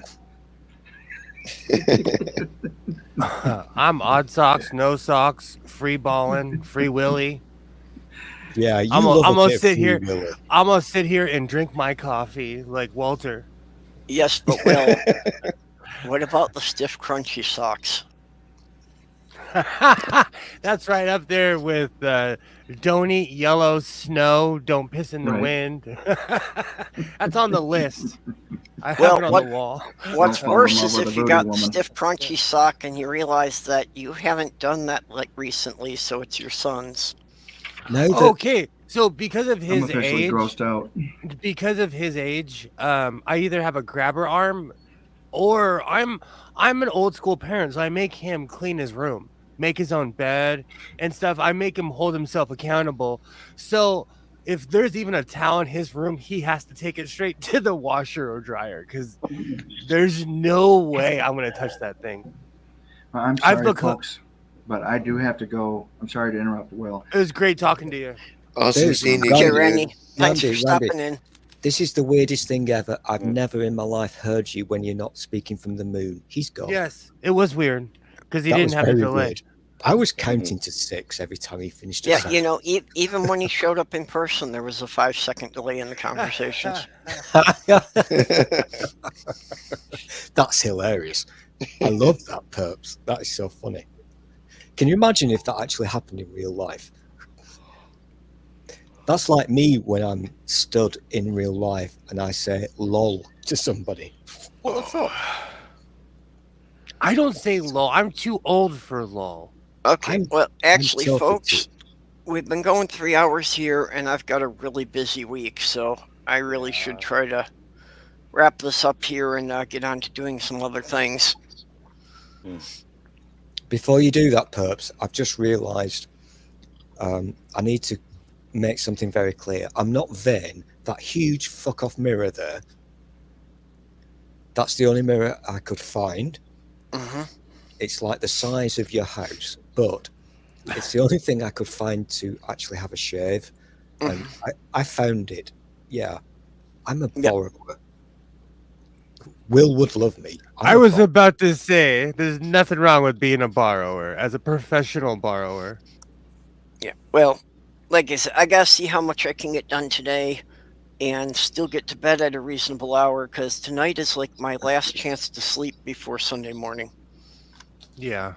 That being said, still, you do kind of have like Epping Forest growing around your face, so, I know. I keep meaning to deal with this, but I get distracted. You know what distracted me today, Jeff?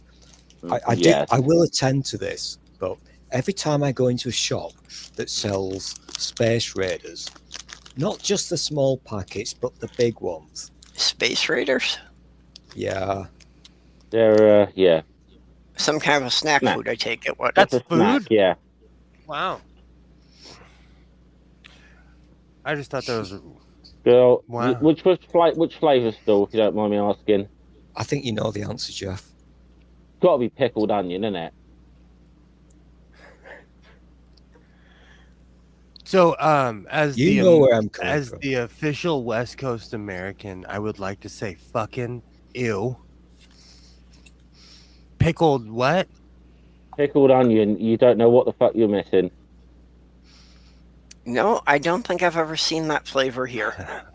I had to do the I have seen dill pickle flavored crisp. I will say for the record, I've been to the UK and the food is not that bad. Okay, well, anyway, So I probably am missing out. we're gonna go around do the wrap ups here. So, Stool, you have any closing words here? Oh, I hate it when you make me go first. I've nothing to say, as usual. I don't shill because I've nothing to offer. My thing for today will be thank you, lovely people. You've made my life slightly more tolerable, and I love you all for it.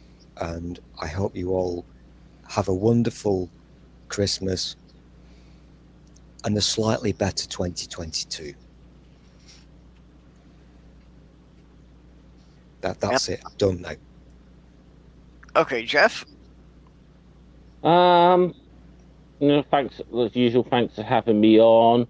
Just to let people know, I think you still got people in the UK. You still got like 24 hours to try and get Boris Johnson to Christmas #1 for Christmas. Still will know exactly what I'm on about there. So we're not allowed to yeah, say that word, but that would be awesome if it happened.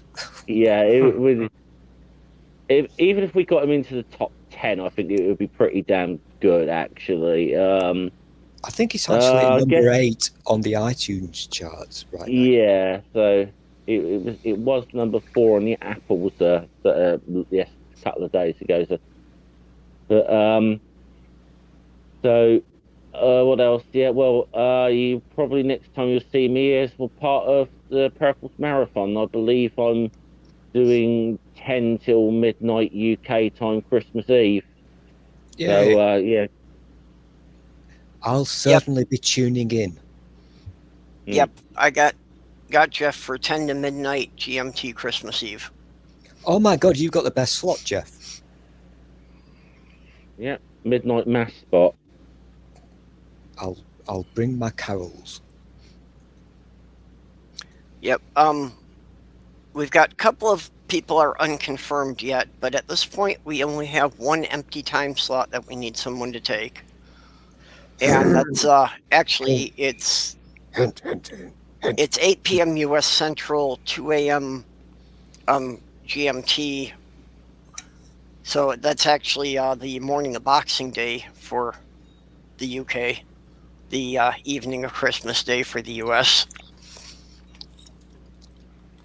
So if you know anybody else who would be up to taking a slot, have them drop me a note so we can fill that last place. I'm not sure how many of your fans are UK based, but I'm going to guess that Boxing Day English people probably might be having a headache. Just say that. Well, it's 2 a.m., so it's probably while your Christmas night party is still going and you haven't got to bed yet, I think. It's going to be absolute hell for me. You know where I live. This is yeah. You'll be getting the noise of the party all night. You won't be able to sleep. Yeah. Well, okay, Diana.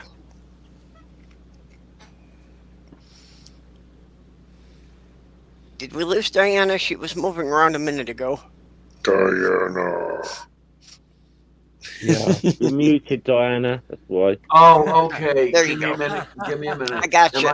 Am I unmuted? All right. I unmuted you. Thank you, honey. Thank you.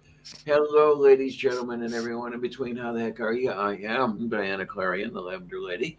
And okay, I do want to say, please, all of you, if you are looking at spending time alone over the holiday, over the Christmas Eve and Christmas, please stop by and tune in to one or more of the YouTube shows that are part of the Wonderful Purples Christmas Marathon. We're going to be having some fun, and cake. Yeah, and cake. And I'll be making some cookies. I Yay! will be making cookies. And yeah, I'm doing, let's see, 6 p.m. GMT on the 24th. I love that you And clarified the GMT thing there. Thank you, Diana. oh, it's my pleasure indeed. And then 10 p.m. GMT on the 25th. So for my time zone, that'll be 1,300 hours on the 24th and 1,700 hours on the 25th. A couple time slots going there. I plan on making cookies on Christmas Eve and just having a general good time on Christmas Day. Cool. And oh, yeah, that's the other thing, by the way. We're going to be going a little bit late with my Sunday show. I have to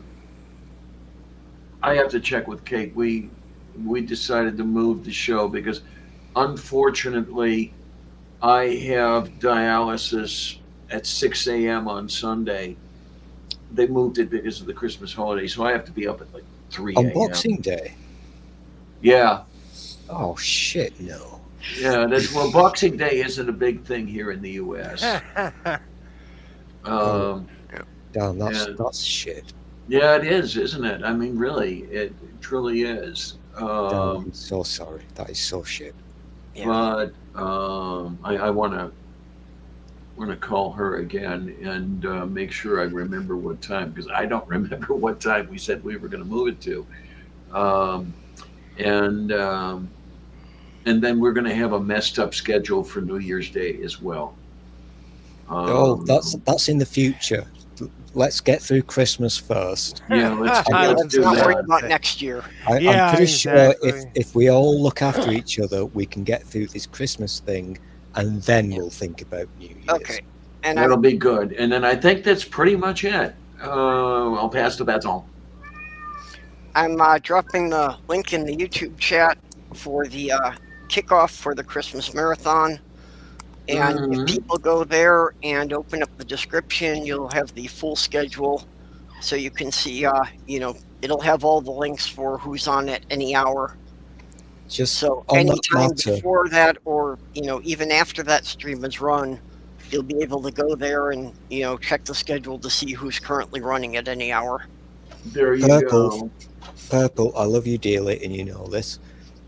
I've been a really good boy this evening.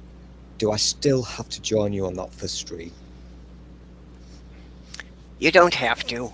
I'm joking. I just thought it would be, yeah. Hey, at least for you, it's a decent hour of the day.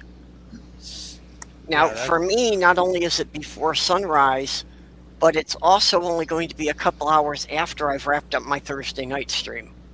What people have to realize, and I did not so this realize means that I've got 3 days in a row that I really don't have any time I can sleep.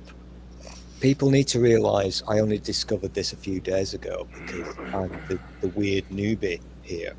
But Perps has been doing this, I think, now for 4 years. Yep, this is the fourth one.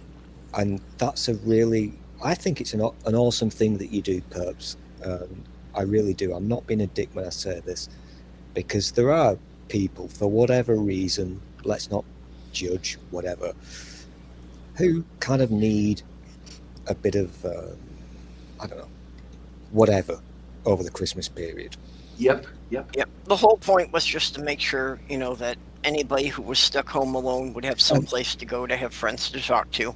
I think the important thing that I'm going to say right now, I know you want to wind this up, and I'll shut my big gob up, I promise. It's really difficult because I don't get to speak to humans. Gob. So when this happens, gob. I can't fucking shut up. I think it's maybe important, maybe not. This isn't. I mean, we all kind of share one similar thing in common.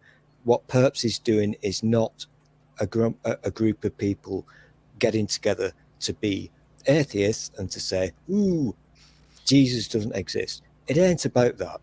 It's just about sharing a bit of your time and spreading the love, dare I say. Yeah. Well, and it's all going to be casual, low key. People aren't going to be talking about, religion or politics. Mm. It's just going to be a place for everybody to hang out and chill. Jeff, have you got your pen and paper? No politics, okay? Okay, this goes half my repertoire. Yeah.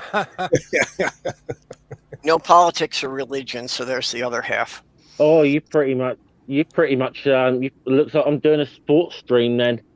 Oh, I'm down. That's what I figured. You're just going to get on and talk about football. Yeah. Let's all tune into Jeff's football Christmas Day stream, where he'll do his Motson impression. Okay, Doc, you got any last words? Well, pretty much I have tonight and tomorrow night off, but otherwise I'll be pretty much working for Christmas. So I guess I'll try to catch as much of the show as I can while I'm at work. So. Ooh. So we're going to have material for our show for the Night Auditor Christmas special? I don't know. I still think that's a good concept to pitch to Hulu as a show there. We can get a series. That really sucks that you have to work, Doc. But I guess you're making money, so that's always a good thing. Oh, man. You will get time to play the game that we both love, won't you? It all went quiet. It's not a perverted game. We don't do the sex or anything. I'm talking about Star Trek Online. Okay, Will. Do your spiel.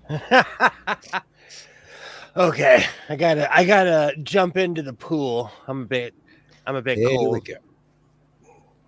First off, I would just like to remind everybody that if you have to go out of your way to remind someone that you don't like them, you're a fan. So, with that being said, I am Godless Sewing, and this is the Godless Sewing spiel. And right now, in this very moment, I have a video out about assless chaps. If you ever want views in your video, let's have a talk, YouTube family.